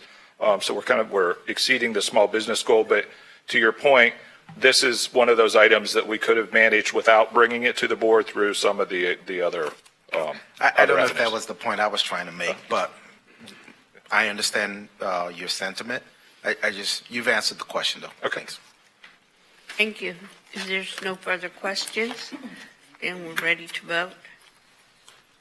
On item E, professional environmental consulting services.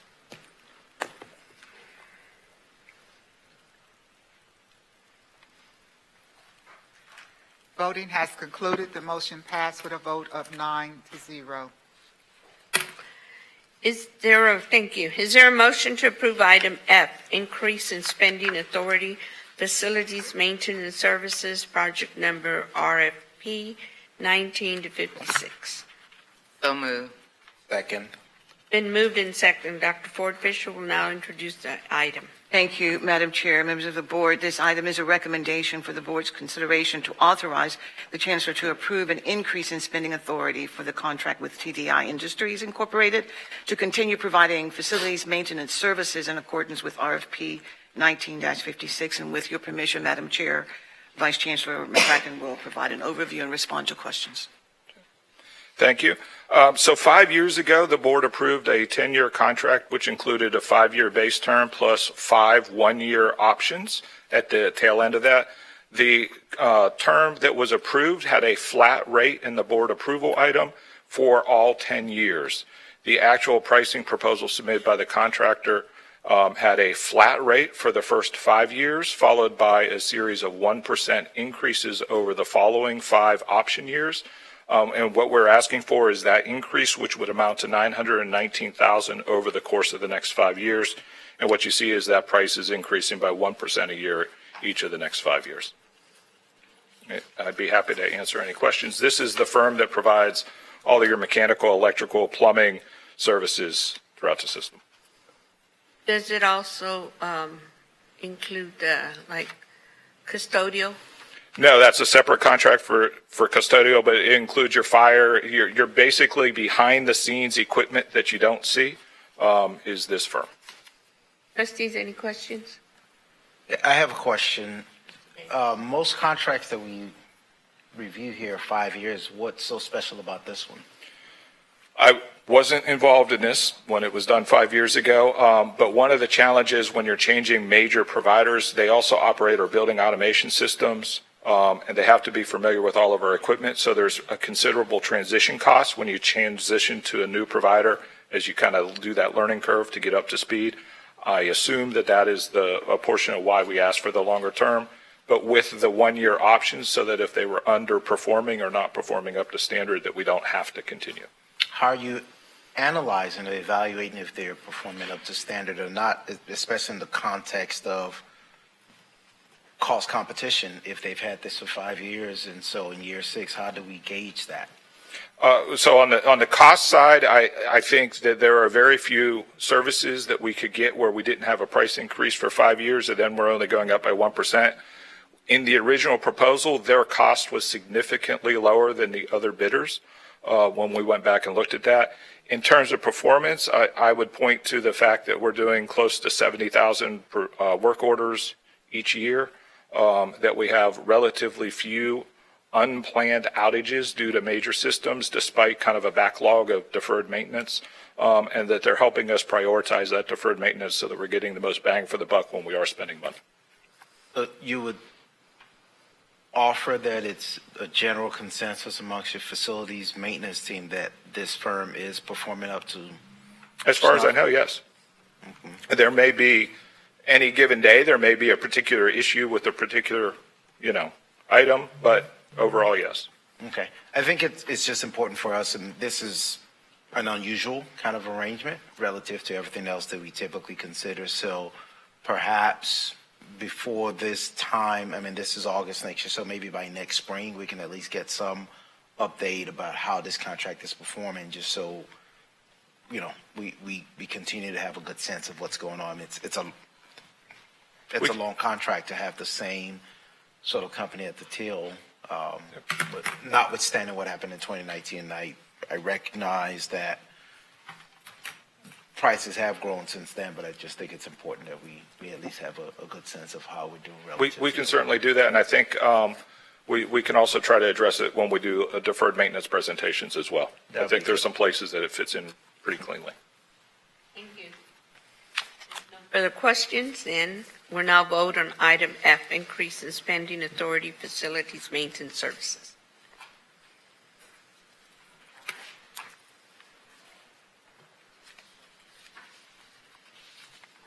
Voting has concluded. The motion passed with a vote of 9-0. Thank you.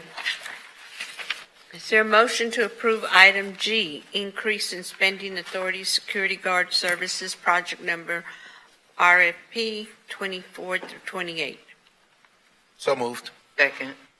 Has been moved and second. Dr. Ford Fisher will introduce the item. Thank you very much, Madam Chair, members of the board. This item is recommended for board's consideration to approve an increase in spending authority of $500,000 annually for the contract with Citywide Protection Unit to provide security guard services in accordance with RFP 24-28, RFP 24-28 for the district administration building and parking garage. And with your permission, Madam Chair, Mr. McCracken will provide an overview and answer questions. Thank you. This item is actually to correct a mistake in what we brought to the board a while back, almost a year ago. In the original contract, they used the prior year spend as the amount asked for, as opposed to using the staffing pattern that was requested and the salaries that were bid. And when we look at those salaries, which are higher than what they were under the previous contract, we've also increased the number of posts that are being covered by increasing coverage on a couple of the floors that we now occupy that were previously occupied by tenants, as well as increasing 24/7 coverage in the parking garage area. That increases the total amount that's required to maintain the current level of services. Be happy to answer any questions. Is there any questions? I think some clarification might be helpful. If I'm understanding the item, there was a 20% increase in salaries. And roughly a 35% increase in the number of posts that were covered. Salaries go up 20%, and then the coverage expands by 35%. Right, which takes you from roughly 500 to roughly 900, and this leaves a little bit of room in there. The 500 was also prior year, so that was 2023, not 2020. It was the prior year, 23-24, not 24-25. Simple math, 500,000, 20% is 600,000. 35% of that is roughly 215,000. So if you add that, so we're at 815. You may be correct on the math. We took the staffing pattern and did the math out. Yeah, I guess it's a math thing, because from 500,000, if you increase that to 600,000 as your baseline, 35% of 600,000 is exactly 210,000.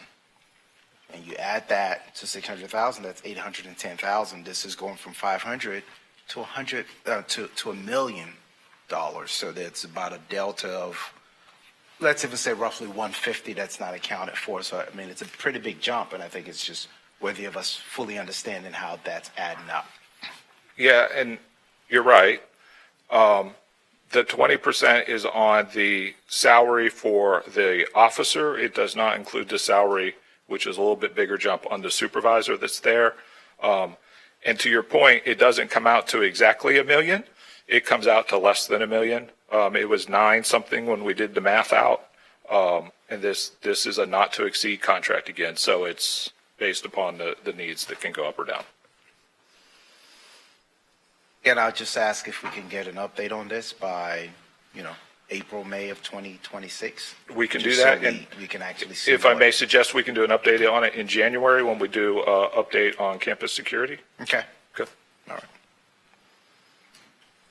My question is, this security is just for this building, correct? Here and across the street, yes. Right. Yes.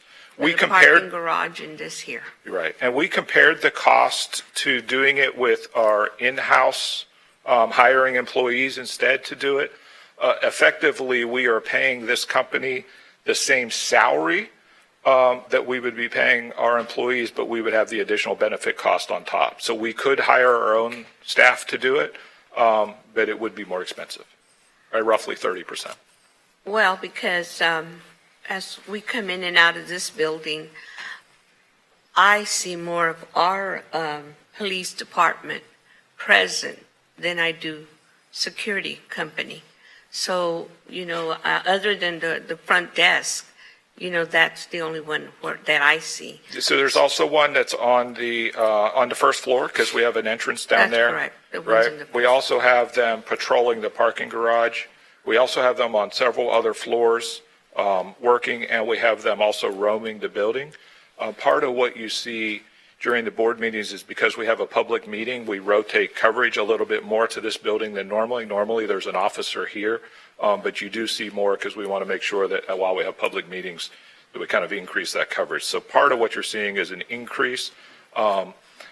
These officers, because they're security guards, they're not fully commissioned police officers, are considerably less expensive than fully commissioned police officers. Okay. Thank you. Trustee Sheben. First, I want to thank our security contractors for everything they do to keep us and the public who joins us in here safe.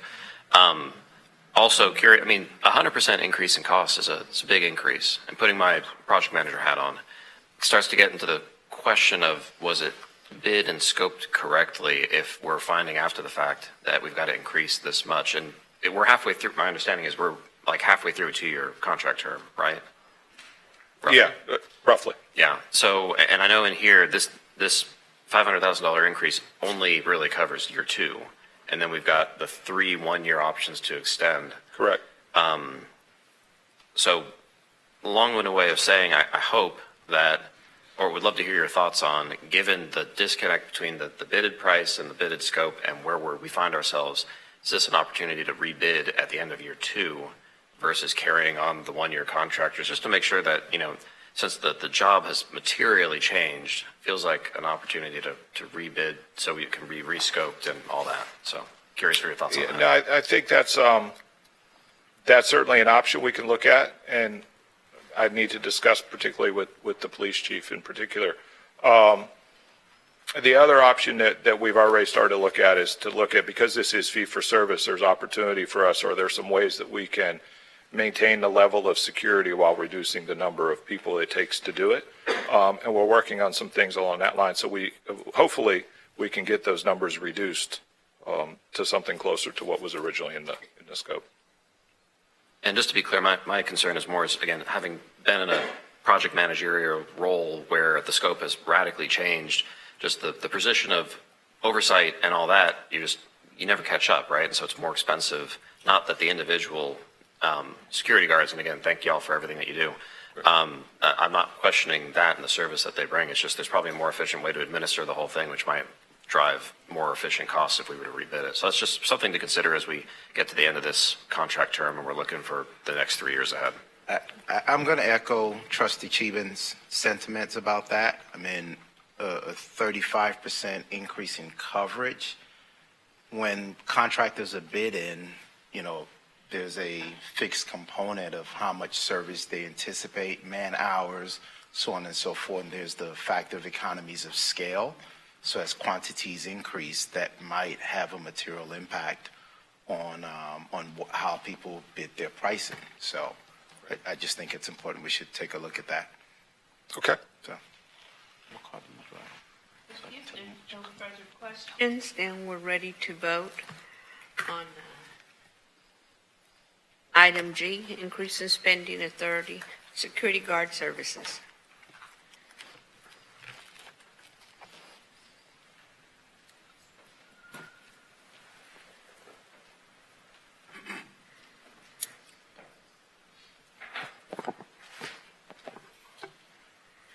Voting has concluded. The motion passed with a vote of 8 in favor, 1 opposing. Thank you. We will now go to item H, cooperative contract awards to fiscal year 2026.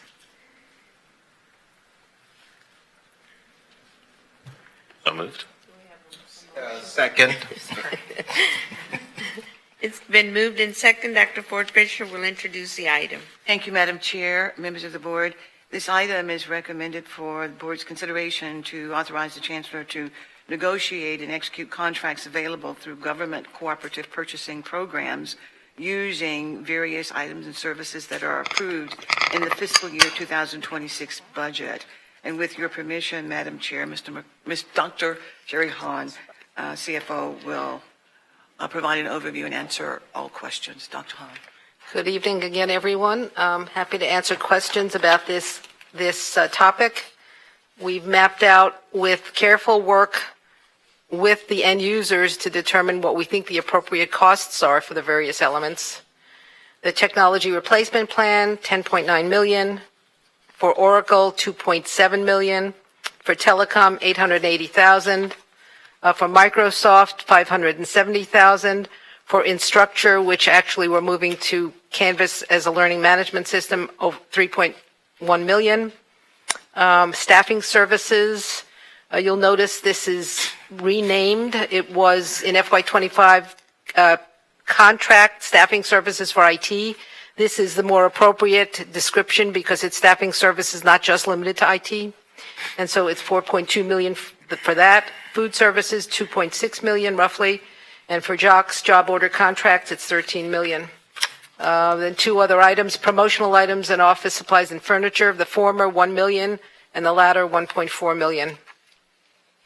And again, this was developed over the last several weeks with multiple meetings with the end user departments to determine what they felt they needed.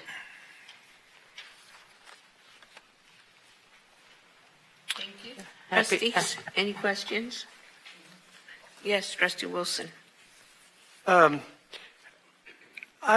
always had a problem understanding how these cooperatives work. I understand the mechanics, but how do the people that get on this list with all these government entities that get their name in the pot to kind of have a corner on the market on some of these products? And I've also always wondered if at some point in time, maybe is it not cheaper if we went and negotiated with Oracle and these other companies privately if we'd have got a better deal? So actually, the companies work with the state to become part of their larger group lists. Yeah, I like understand DIR, for example. And then in the case of how it works internally here, If we find a better deal with another vendor or the same vendor that might be outside of the co-op, we will pursue that because we're looking to save money rather than spend it. So this gives us the freedom to use that vendor under the co-op arrangement if we need to, but I believe IT has benefited by shopping outside of the co-op in particular in certain instances where they felt they could save money, and they did. In which case the co-op dollars weren't fully expended in that year. So we're not tied in to committed to buying all of our stuff from all of these vendors in the co-op. That's right. It's an option for us, but if we go shop it separately, and we do that, you're saying? Correct. That's good. Absolutely right. So this is just one avenue that they may be cheaper because they've all become a co-op and got the large volume. And the benefit here to us is sort of an efficiency measure. Instead of having to go through the purchasing process from A to Z every time, this gives us sort of the high-speed occupancy lane to get that whatever good or service we need more quickly because the arrangement's already made through the co-op. So it benefits us when we want it to, but if we're not married to it if we don't want to use them. When a vendor sees the co-op price and they see an opportunity to get the business, they're maybe more inclined to lower their price? I can't speak for them, but I can see that that's a possibility. Yes. Okay, got you. Thank you. Trustee Vanderbilt. How many student loaner laptops do you get for $125,000? It depends on the vendor. It depends on the vendor. Gotta have an average. How many? For $125,000? I don't know, roughly $300 or $400 each. I'm sorry. We get approximately 400. So 400 laptops and the computer replacement for 5.6 million and change. What computer replacement is that? That's for the computer labs, the faculty and staff laptops. That's across the district. And so it's based on a 4-year plan. And I can get you the numbers of the devices. I don't believe I have that with me today. When you came to the audit committee and you did a presentation, several of these things were not listed. Why not?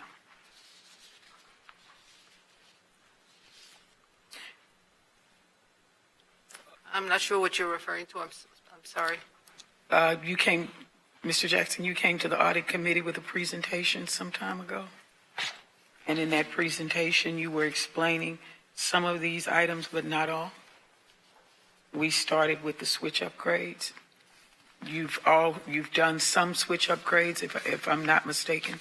They were done in the last budget. They were done, a majority of the switch upgrades were done with, the majority started with the fiscal year 2024 budget. We were given extra money at the end of the year, and then also fiscal year 25. And so all that is left is this building. We're still installing them across the district. So how many switch upgrades did we purchase? How many switches did we purchase for upgrade? Let me correct that. In total, it will be around, we had 332 to upgrade. There were 47 that were going to be combined into, they were smaller switches that were going to be combined into the larger chassis switches. So that would have knocked us down to 285, I believe is the number. Okay, and 285 switches for this year? No, that was total. That was total. So $1.1 million for the total number of switches? For this year, which is just this building. And there are typically 2 switches on every floor, and we have 12 floors. We don't have switches on every floor yet, but we're getting there. We don't have 6, we don't have 8, we don't have 10. So 9 floors.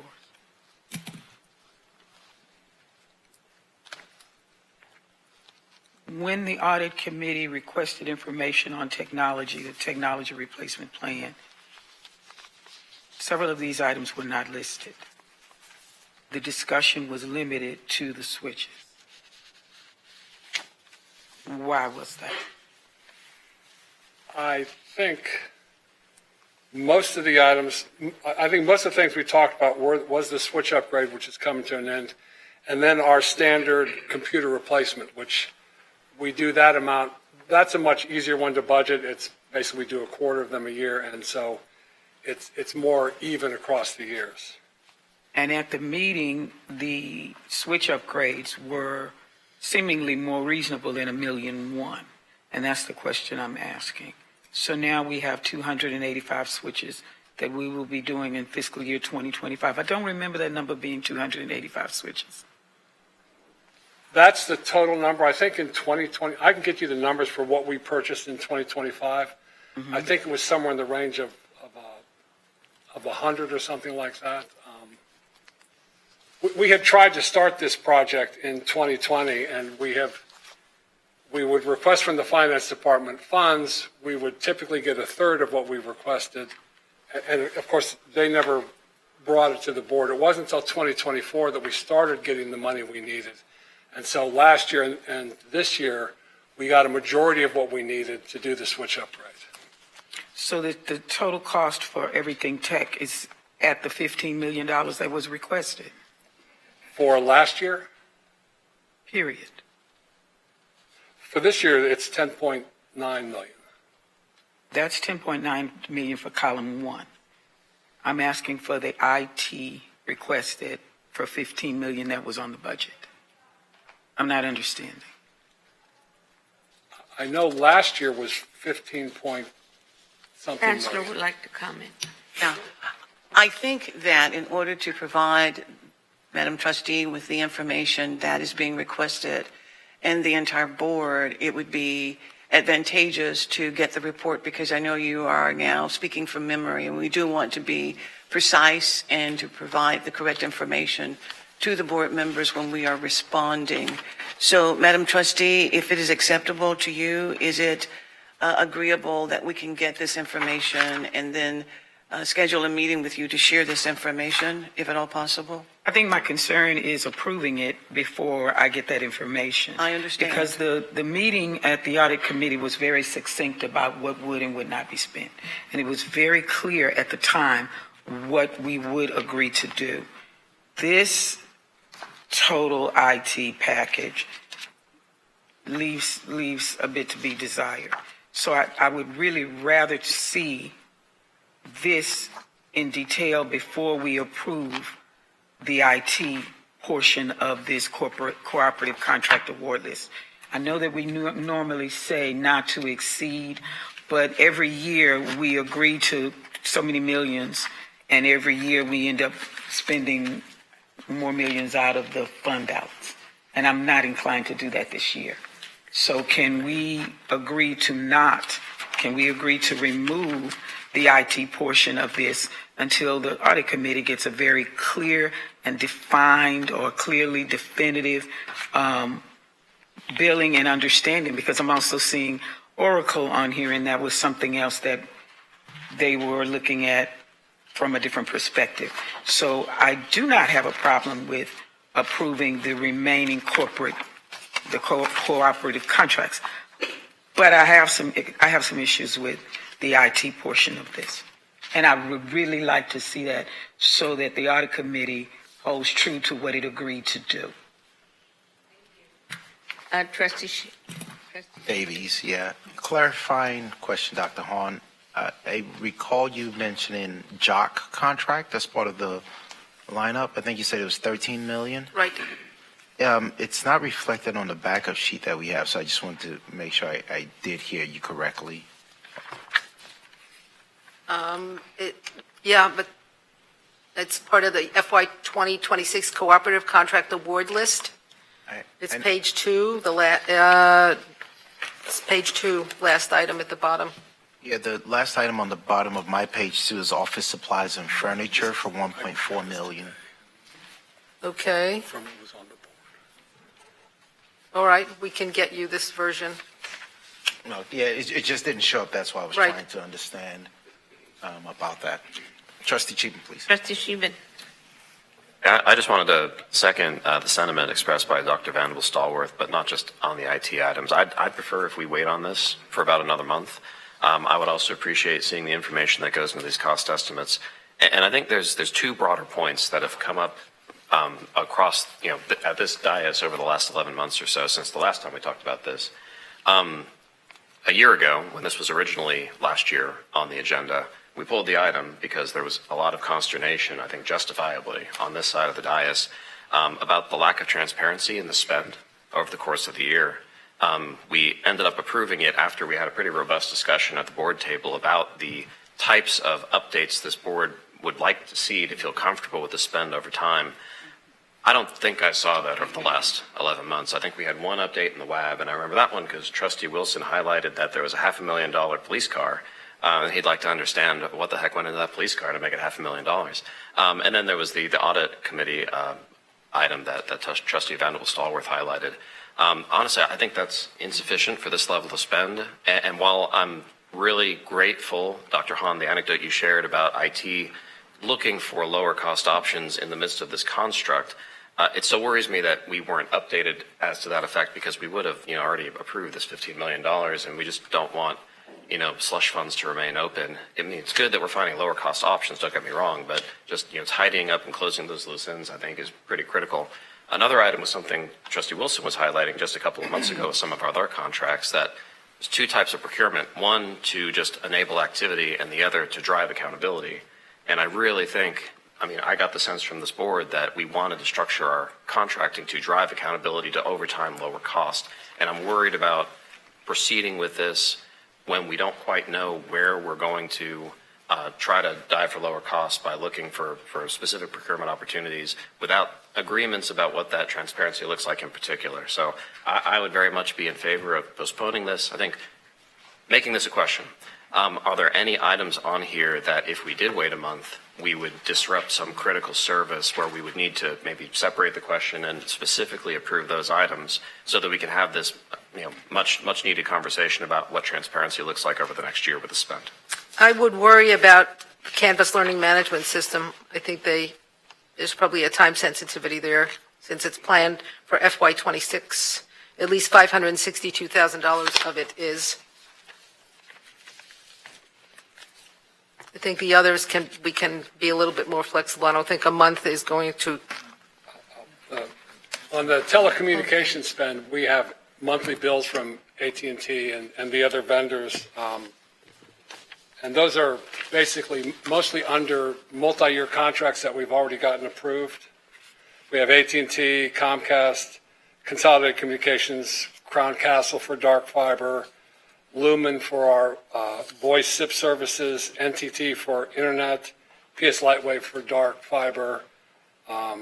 We have the Southeast Texas Gigapop. That's not due until August, so that's not a problem. But we have T-Mobile, which is the hotspots for students and faculty. So some of those things are just monthly bills, and without the approval, then we have trouble paying the September bill.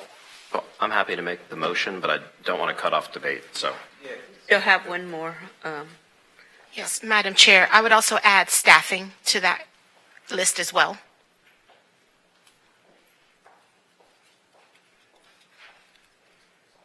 It appeared Mr. McCracken got up after I asked the question about the JOC. Was there something you were going to add about that or provide some context? No. For me, it would be important because it's news to me that we're going through JOC as a delivery mechanism. We've always used JOC as a delivery mechanism for building repairs and maintenance items. A lot of those, what you see come through to you as the board, are the large ones, right, where we have to, if it's over $500,000, those are coming to the boards as standalone contracts.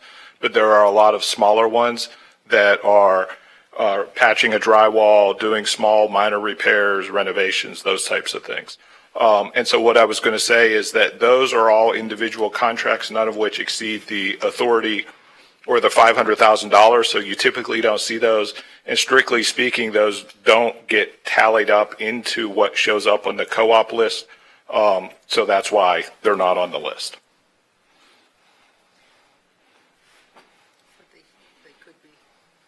Sure. Go ahead, Dr. Montgomery. And I will also add that procurement, they do, even though the co-ops are not required to compete them for the JOC, they do compete those under the JOC to be sure they have the best price of all of the vendors who are authorized. Sure. I have a follow-up question, Mr. McCracken. As far as JOC is concerned, is there a reason we don't directly create our own pool of JOC contractors? Why is it that it also goes to this cooperative purchasing mechanism? I suppose that we could. This institution, I believe, has done so in the past. Maybe not recent past, but in the past. Yes, you're correct, but not in the recent past. I would say, and since maybe before 2017, that is an option for us to do our own JOC or to go through the co-op to satisfy that procurement requirement. Both are acceptable legally as well. So I guess my question is why is similar to what my colleagues are expressing, it seems like we default to co-op even in the instance of something like JOC. And I know it probably precedes your time, so it's just what we've always done. But in this conversation around how we improve transparency and have a better understanding of this, why aren't we looking in that direction? We certainly can. One of the advantages of the co-op is the volume of, it's essentially a price list for a type of service, right? And so if we go under our own, we're just going to have to be very deliberate to think about every type of service that we may possibly need to make sure that we're costing that out in a way so that when we go to make the purchase, there's already a pre-established price as a ceiling, right? And then typically there's a discount from that price. So they use RS means as kind of your base cost. And so it can be done. We would just need to be very deliberate about making sure that we capture things. And ultimately what we would bring to the board, I think, in that circumstance is a list that is far greater than what we would actually spend or use in any given year, because we would have to include those particular line items in that cost sheet. But it can be done. Sure, and I'd offer this. It doesn't have to be an all or nothing. It doesn't mean that all JOC or all co-op. It's saying 13 million is not an insignificant number. And so if that's the number we're spending in a year, 5 million of that could plausibly be spent by a subset of JOCs for certain trades that we predetermine are more feasible or viable to go direct through our own JOC program versus, hey, for the smaller items that we can't cost out and don't want to endure that laborious process of procuring every one of those, then the co-op might be a mechanism for it. Absolutely. Okay. Madam Chair? Yes. May I know it's not always possible, but to the extent we can, I would love to see more of these items not hinging on an assumption that we're going to vote yes or else we're going to be in some sort of trouble. Because that puts us in an incredibly difficult position with regard to our fiduciary duty to the institution. I know it's not always possible, and I expect that it won't be, but especially for these big technology issues where we know there's been discussions in the past, it puts us in a real bind when we get it. It has to be done or else the institution is going to suffer some sort of repercussions. So just, I think this has been kind of a refrain for the past year. If we could have more time to see it, that would be wonderful. I understand that it's not always possible. I understand. I mean, we're dealing with these huge institution and a lot of moving parts, especially in this economy. But to the extent we can, I would love to see there be less negative repercussions, less of an assumption that we're going to approve it or else we're going to be in some sort of trouble as an institution. Thank you. Yeah. Trustee Wilson? Oh, wait, let's hear. I was just going to make a comment that we are aware of the fact that you need a little better reporting, more frequent reporting, and slightly different than what you may have been receiving. I think what you may have received over time, at least since I've been here, is the spend on each of the co-op, limits. But you don't know what the balance is. You just look at that 1 month or period of time, and that's what the spend is. You don't know whether it's over, under, or sideways. So we've now developed a template where we can capture it bi-monthly, I think the way that was expected of us, but I was not aware of, so I apologize for that. But we're also considering doing it on a quarterly basis, if that makes any sense to you and is acceptable to you. We're capturing the information both ways in case you do decide that quarterly is good. We will now provide whatever the approved list of vendors, the total amount that has been approved, and the spend per whatever that period is that you agree is sufficient. So we're planning to do that. And we're also attempting to track each of the spends with each of the vendors daily so that for whatever that interim period is, 2 months or 3 months, in case we overrun and we didn't pay attention quickly enough, we don't want to have an overrun situation. So we're being very, very deliberate in planning to look at it daily. We're working that out now, that little process. I also have information on the actual FY spend as of whenever I pulled it, I think August 18th. So if that information is useful, I'd be happy to share it.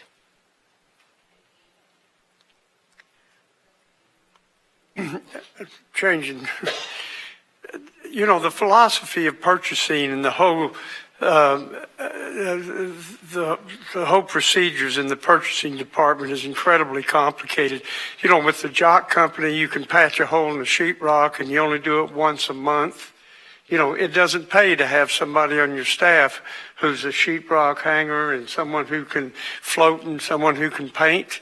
And having it, the balance for when you need to use a jock contractor or when we need to use the cooperative or when we need to go and bid out bigger items. And, depending upon, all of this creates work. And sometimes if we decide to do all the work ourselves in-house, it's going to balloon the cost, I'm afraid. So, it's when you get into this whole discussion we're now having, it's kind of like opening Pandora's box and what we're doing. But to me, I would like to focus more on procedures on how we do and assign things to, is this something we're going to bid out, or is this something that's cooperative, or is this a jock contract thing? We should give the purchasing department and keep in mind, if the more they do themselves, the more personnel, they're going to have more people, project managing jobs, et cetera, et cetera. So this is a bigger than we think discussion that we're getting into. And, most major corporations have a TDI Industries out there doing their work. And most corporations, they use jock contractors who people have been qualified and are insured, et cetera, et cetera. So none of this is unusual that Houston City College is doing, but it's, and then the role of the board is to set policy, and I don't want to get into, well, it would have been cheaper if we'd have had a sheetrock company come in and fix that wall, or have a jock contractor and do it in-house.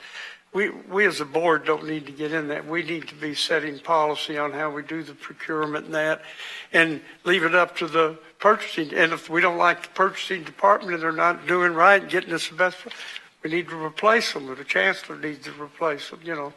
That's more of the oversight of this board, what I think we should be looking at. But this is a good discussion for the board.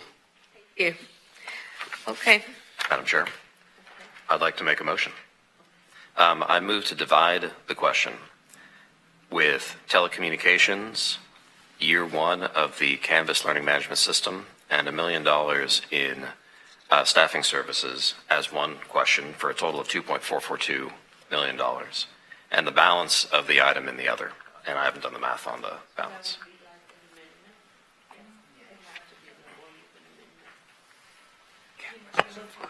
Yes. I'll second. Yeah, okay. So it's been moved and seconded, and then I can explain what I just asked Did for. it again, so Sharon. Yep. So the amendment is to divide the question where question number 1 would include this funding request for telecommunications, year 1 of the Canvas learning management system, and $1 million in staffing services funding for a total cost of $2.442 million. And then the second question would be the approval of the balance of the funding that wasn't just named. Question. On the staffing services, was 1 million just? That's the round number. Just the right, Yeah. okay. And the assumption is that we'll come back in a month and talk about the second bucket, so we can have all the information that we need to make a decision. I guess my other question, follow-up is there, are there, Dr. Montgomery, you brought up staffing services, and I just want to trust the chief, are there any other misgivings about that category, or is that, like, do we just add that category with the, you see how we kind of took telecommunications as one, and then could we also just take staffing as a whole category? I'm just wondering, do we really, if there's misgivings, for sure, but just, that was just a thought, but. Yeah, open to amendments to the amendment, so. So we're going to do the two items as one.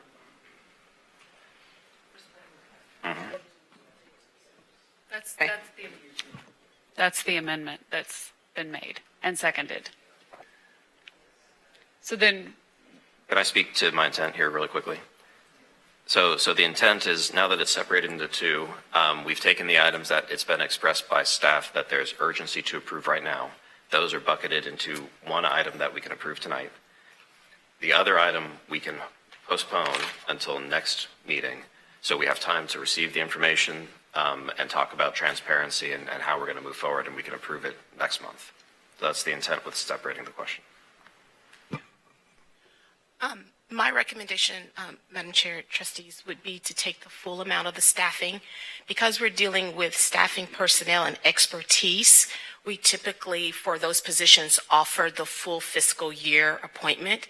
So by authorizing only a portion of it, then I would hate to put the college in a situation where critical staffing resources would be difficult to keep those individuals. That's my only point. So with that, Trustee Chapin, would you be open to an amendment to the amendment that increases the number from 2.442 million to 5.642 million? By doing that, you take the full staff and services amount and the telecommunications and FY26 for the Canvas Learning Management System. I appreciate that amendment. I'll second that amendment, and I appreciate you. you can modify your original amendment. We can't make another, we haven't voted on this amendment first, so if you're in agreement, you can modify your original amendment, and then we can just confirm that whoever made the second is in agreement with the modification. Are you blind? Trustee Reichart, are you on board since you seconded? Oh, yes. Okay. Then yeah, I'm comfortable. So. Sharon, did you get that modification? Yep. No, I did not. Okay, I can review that. I do have, and you can plug in while we need to make those adjustments, amendment to divide the motion to include the funding request for telecommunications, staffing services, and instructional/Canvas learning management system. But the only correction for 1 year. post amendment is only the first year Yep. of the infrastructure Canvas learning management system. First year. And the new total is 5.65 million, if I've done my math right. 5.642. Thank you. Thank you. Let the record state that. 5.642, Yep. and that's the first year of the instructional Canvas. And the other two categories? Okay. So amendment to divide the motion, to divide the question, I'm sorry, to include the funding request for telecommunications, staffing services, and the first year of the instruction/Canvas learning management system for 5.642 million. And that was seconded by Trustee Reichart.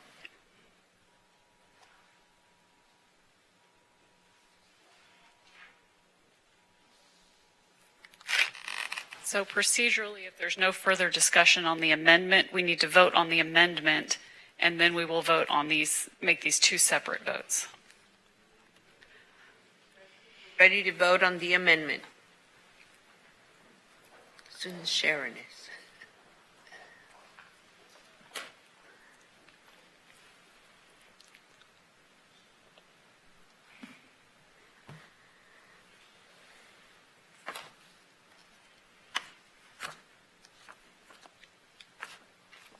Trustee Wilson?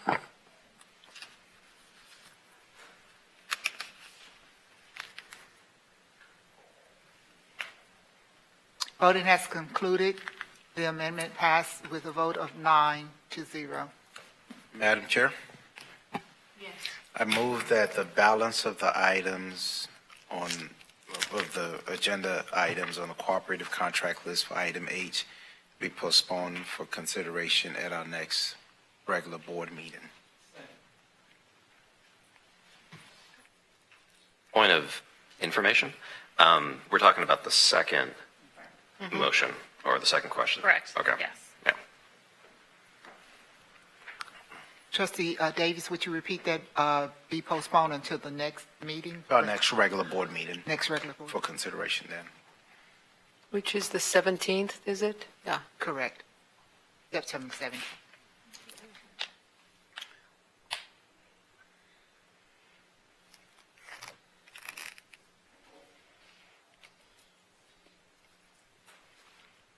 If it's permitted, I won't put the date of the next regular meeting in case we may change dates.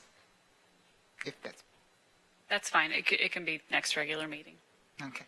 So the motion that the balance of the items on item H be postponed until the next regular board. And Yes. we need a second on it. Second.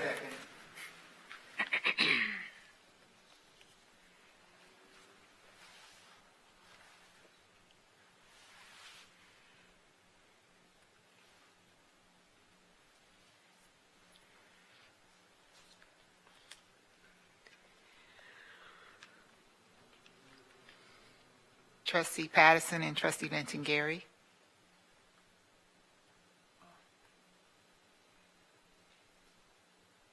Voting has concluded. The motion passed unanimously with a vote of 9-0.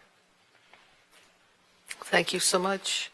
And Madam Chair, I also moved that we approve the $5.624 or $5.642 million other question. Second.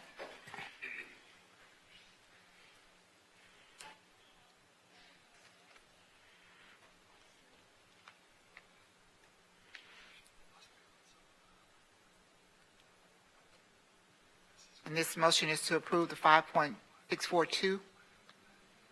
Yes. Spend. 5.642 spend for the cooperative. Correct.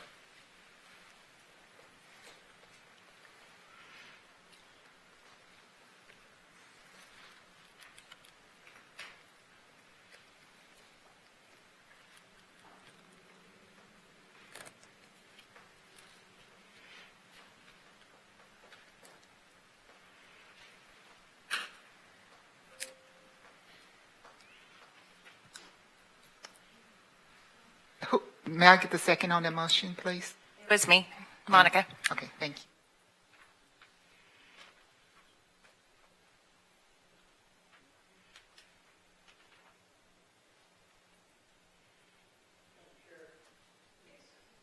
Before we vote, if we get into questioning every router and every switch and every laptop and every roll of toilet paper that we're going to allow the administration to buy, I think we're getting on shaky ground, and we need we need to be looking at policy rather than line items on that. I'm not saying there shouldn't be accountability, and we shouldn't have a good explanation for all that, but I'm just a little concerned that we're. Thank you. Noted. Madam Chair, while I appreciate that statement from the audit committee perspective, this is an issue. There was a different discussion, and now we're looking at a different budget. So what I want to see and what this audit committee agreed to look at is not what we're seeing now. So it's not so much the question of each individual line item. I brought that up because there was a discussion and an explanation. And now that explanation, based on this, would have been different. So we will go back to the audit committee and the presentation, and we will go through what the presentation was, in addition to the oracle issues, which were not part of the presentation, so that we make sure that we are spending in a fiscally responsible manner. Not so much the $125,000 for the laptops and the $5 million for teacher laptops or instructor laptops versus $125,000 for student laptops. That's a pebble concerning the rest of the IT issue. We have consistently been asked to make blanket approvals at $15 million and then come back and ask for more money out of fund balance mid-year. So we want to make sure that whatever we've asked for now, we don't ask for more later. So audit committee needs to have a clear understanding with a better presentation. So I appreciate what you said, but I'm not nitpicking. I'm nitpicking for a completely different reason. Trustee Patterson. In favor? Receive. Voting has concluded. The motion passed unanimously with a vote of 9-0. Thank you. Now we're ready to move on to I. So moved. It has been moved in second. Dr. Ford Fisher will introduce the item on sole source contract awards for fiscal year 2026. Thank you very much.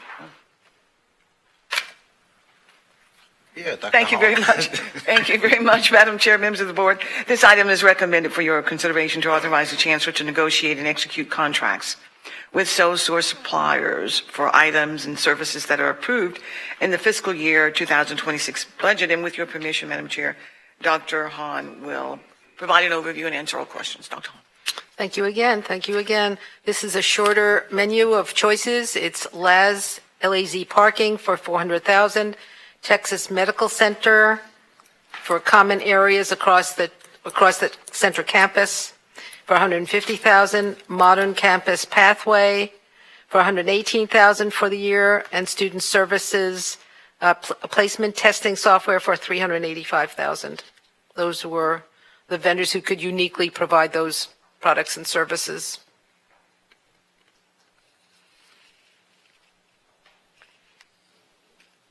Trustees, any questions? I have a comment. Okay. You know, we've been working with Metro, and we opened the garage over here at 3200, so it's available so that they can use it, and we could save this money for the parking, the Coleman, what is it, LAZ parking? Mm-hmm. So, yeah, maybe we can look at that so we can help students with scholarships. But that's available. So we need to let them know that it's available for all, so we won't spend all that money. I'll be happy to look at that. Thank you. There's no further questions, comments, and we're ready to vote on item I.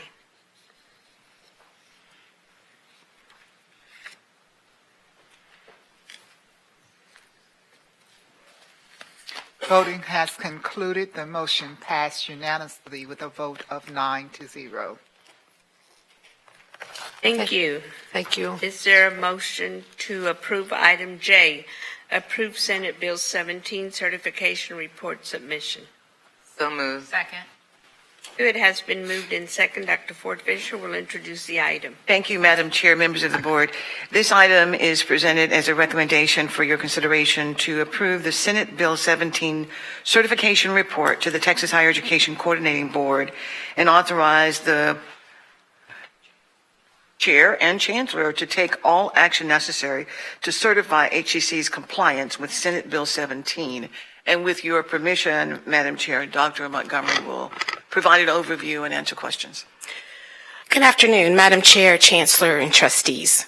We are seeking your authorization to submit a report to the Texas Higher Education Coordinating Board regarding Senate Bill 17, which is also Texas Education Code 51.3525. Specifically, Senate Bill 17 restricts diversity, equity, and inclusion activities college-wide. This is our second year of compliance and reporting. The college published information and an FAQ as well as additional resources on the college's website.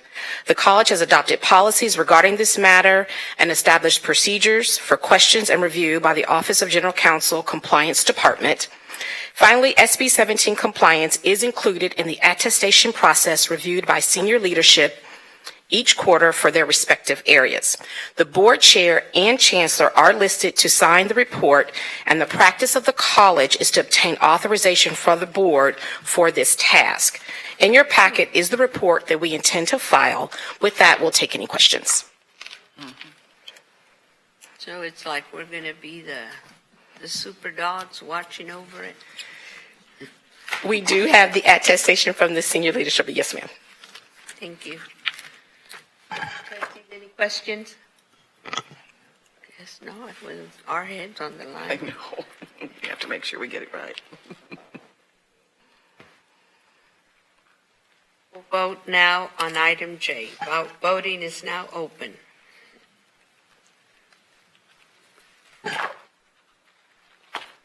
Voting has concluded. The motion passed with a vote of 8 in favor and 1 abstaining. Thank you. Is there a motion to approve item K? Approve Senate Bill 18 certification report submission. So moved. It has been moved in second. Dr. Ford Fisher. Oh, there it is. Okay. Go ahead.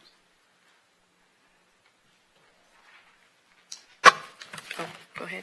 Okay, very, very good. Thank you, Madam Chair, members of the board. This item is recommended for the board's consideration to authorize the board chair and chancellor to as designees to submit a Senate Bill 18 report to the Texas Higher Education Coordinating Board regarding tenure for faculty.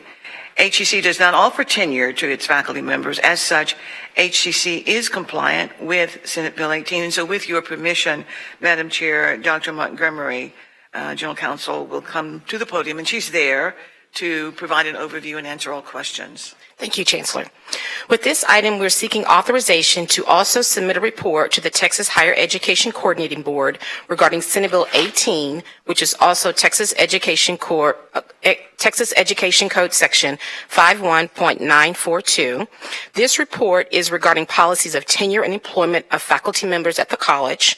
As the Chancellor said, although the college does not have tenure for the faculty, the coordinating board would like for junior colleges to have a report on file indicating that we do not have tenure at our institution, and thus we're in compliance with Senate Bill 18. The board chair is listed to sign the report, and as I said earlier, the practice is to have the college to obtain authorization from the board for this task. In your packet is the report that we intend to file that will demonstrate our compliance. With that, we'll answer any questions.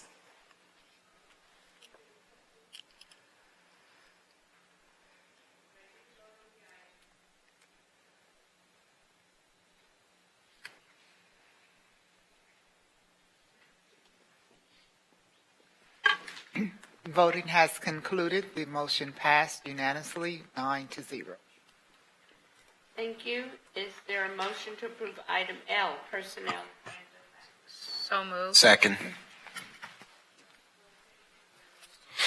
Thank you, Madam Chair, members of the board. This item is a recommendation for the board's consideration of approval of the personnel agenda items for August 2025. And with your permission, Madam Chair, I invite Mr. Rodney Nathan, CHRO, to come to the podium to answer all questions. Thank you, Chancellor.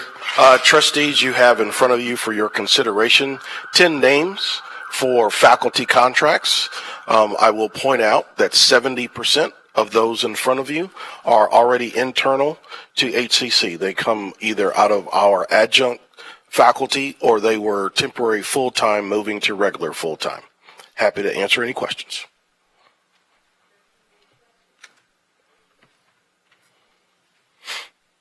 Not a question about this personnel report, but the other faculty personnel report that's kind of squirreled away at the end of the agenda. Oh, the appendix. I saw that Dr. Siddiqui is exiting the institution onto, not better, but certainly bigger and different, and we wish him well. I do want to ask, though, he was stewarding some fairly important work when he left, and it would be good to get an update on who is going to steward that in his absence and get a bit of an update on that critical AI and meta work that he was doing. Absolutely. And of course, Madam Chair, may I respond? Yeah, we have taken a thorough review of the personnel who will be working on that, and we do have members internally who will do that. And so at the next Committee of the Whole, we can provide that information if it's acceptable under the Academic Affairs Report Committee. Thank you. Thank you. Thank you. And I'd also like to thank those that served HCC for many, many years in helping us to become bigger and brighter. So we wish them well and thank them for their service. So thank you. And now we will vote.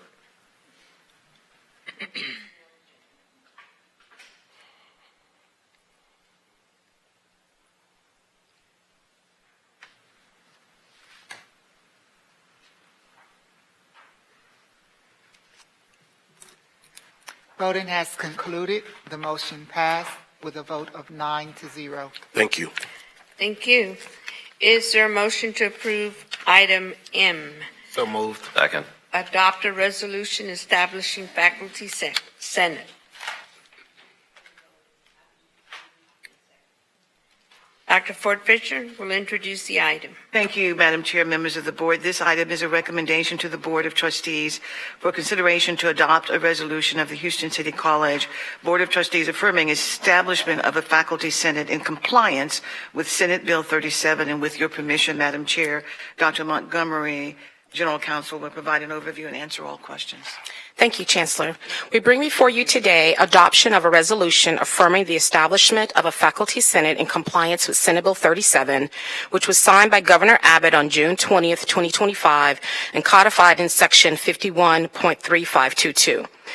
Houston City College Faculty Senate is reformed to be in compliance with the revised BGC local policy approved by the Board Governance Committee on August 6th and by the full board today, August 20th. With that, we'll take any questions. Trustees, any questions? Okay, if none, we're ready to vote on to adopt a resolution establishing faculty senate.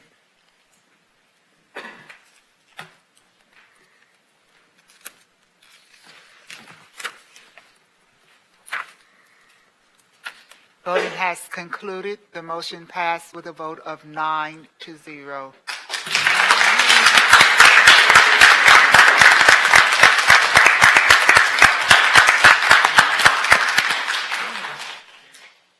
Thank you. That's a historic day for HCC. Is there a motion to approve item N, approve resolution in memoriam of Amelia Emily Cole? So moved. Second. Okay. Has been moved in second. Is there any discussion regarding the item? Madam Chair. Emily was a constituent in my district, but I know she meant a lot to several of us on this board, and she was an incredibly important teacher to me, even though I never saw her in a classroom. And I didn't meet her till I was well in my 30s, but she worked so hard for so many years to make sure our community had a voice, to support some incredibly important people. She would do so much, from educating parents on how to make meetings with principals so they could talk about their children's educations. She would do that. She would volunteer to do that, and she made a difference every single time. She took her Jeff Davis students at the time downtown to see their first show. And I remember her telling the story of entering into the bathroom, and one of the girls was just staring at this machine because she had never seen a hand drying machine before, because she'd never been outside of her neighborhood. She made such an incredible difference, and she will be very missed.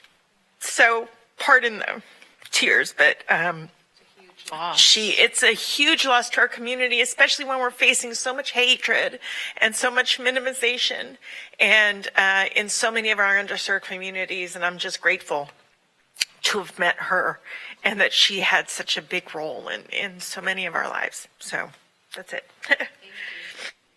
I as well had the opportunity to work with her when we were principals in the schools, and yeah, she really gave a lot to students and wanted to make sure that they were successful, and always instilled in them that whatever they dreamed, it could happen. And so she made sure she worked with getting them scholarships and opportunities to go to college. And the beauty of it is that the circle came back, they saw her and they thanked her. So they had an opportunity to do that before she was taken to heaven. So thank you.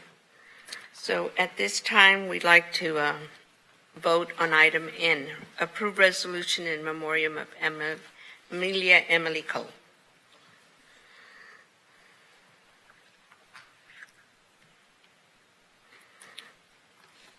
And her family has asked for us to present it at her funeral on September the 6th. Voting has concluded. The motion passed unanimously with a vote of 9-0. Thank you.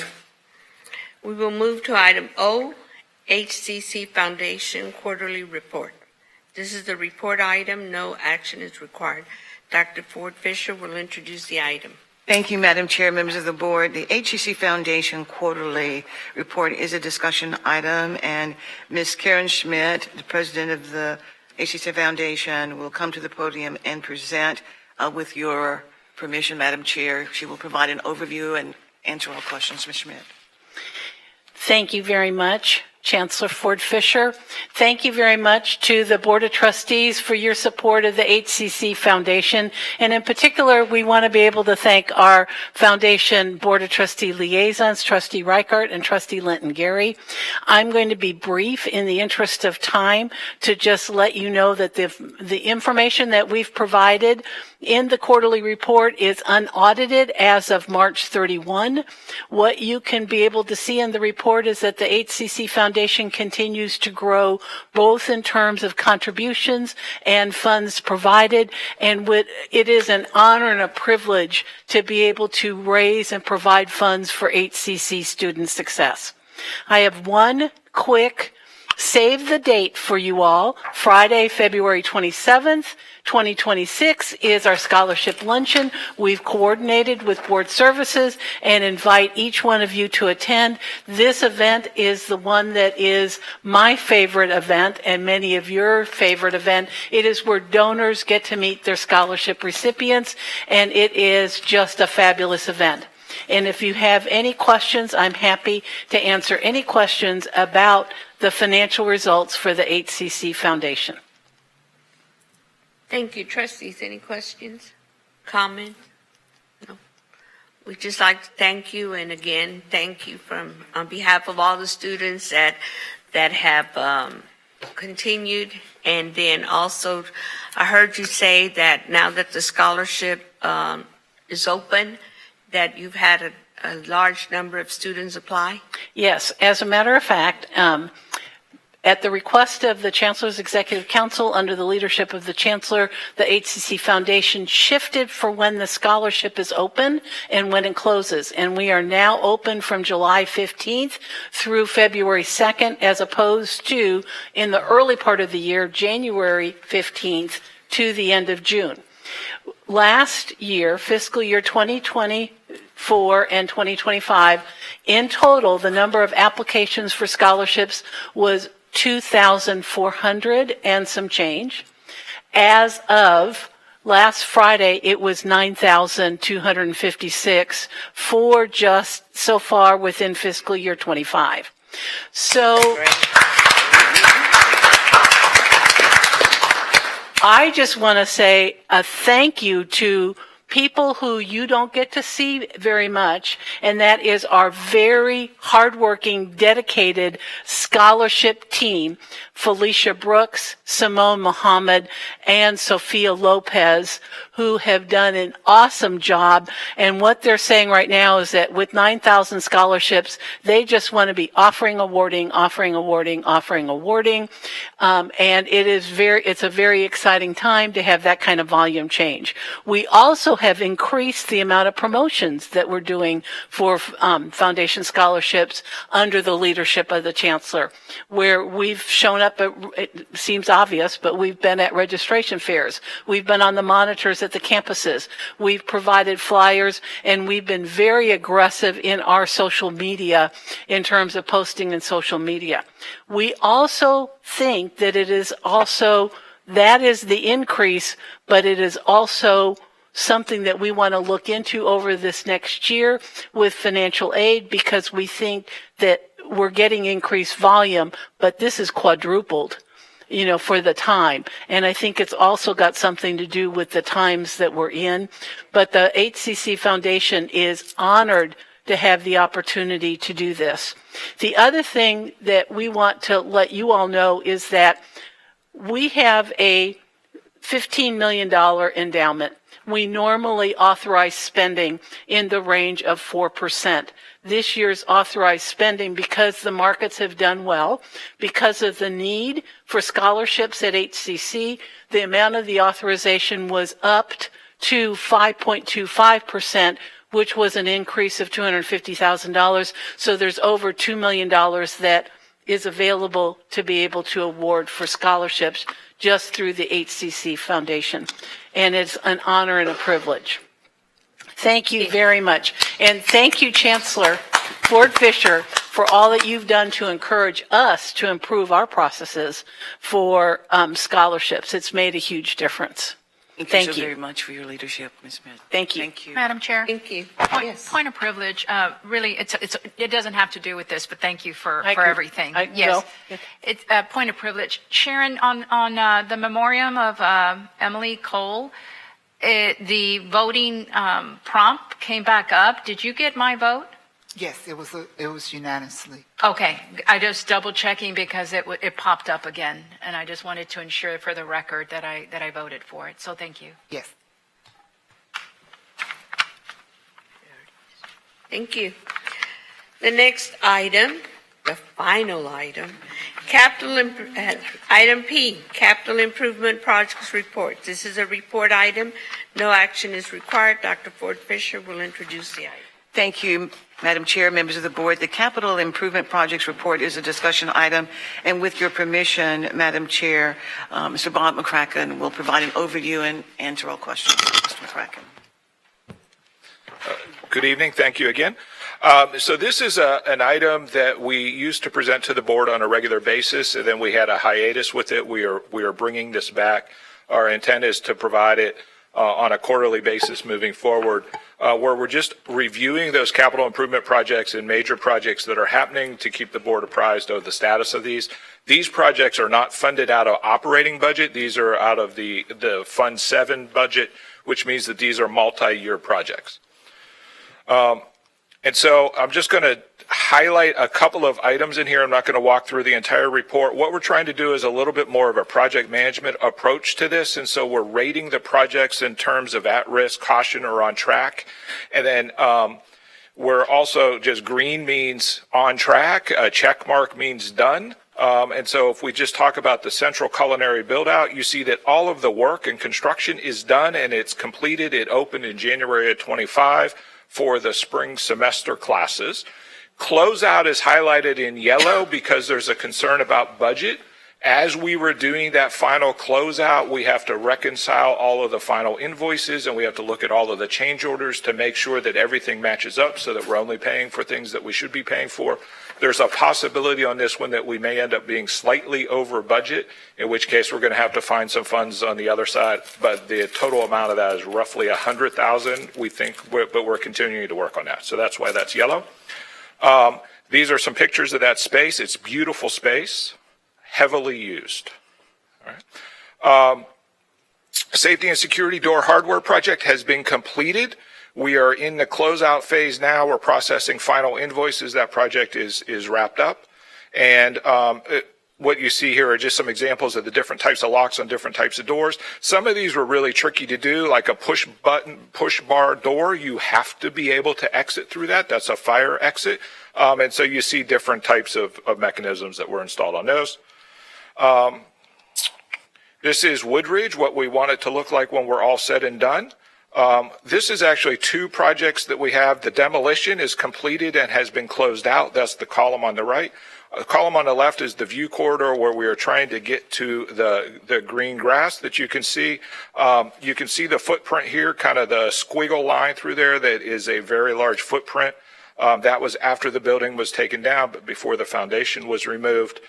This is after that foundation was removed and it was graded. And so we're working on getting the grass planted so we have greenery.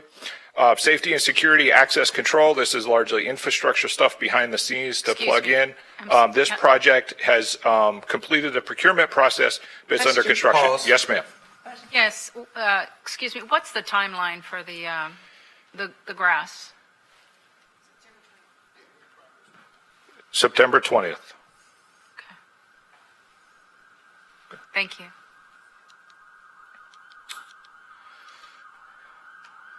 Thank you, Jim. North Forest Collaboratorium, I just want to touch base on. So this project has been in design for a while. There was some concerns around budget. We just got back in the last week some updated proposals that we're going to be able to remain in budget on this, and we should be able to kick this project, the construction portion, off in October.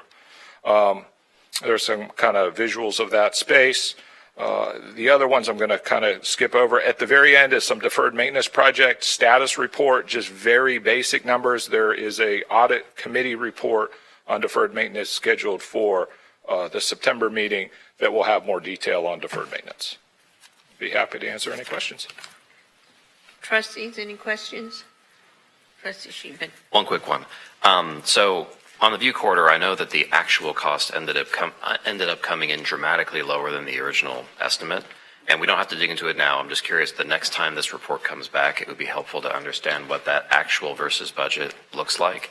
And then I would expect that there's a significant surplus associated or in the account associated with this project, and how that gets either reallocated back to the general fund or reallocated to deferred maintenance. Just be good to understand how, some transparency around how that, I think, $3-ish million will be reallocated to other stuff. So. Sure. And if you look at slide 5, this is the budget status of those items. So you have the original budget, the amount that was expended, the amount that's encumbered, which means that we have a purchase order out there, but we haven't actually invoiced and spent it yet, and then the unexpended. So that unexpended column is the amounts that you're seeing. We cannot just move money from one line item to another on these items because these were bond projects. And so before we move any money between these lines, we have to come back to the board for reauthorization. Thank you. With no further business coming before the board, this meeting of the HCC Board of Trustees is hereby adjourned at 7:00 p.m. Thank you and safe travels. Okay.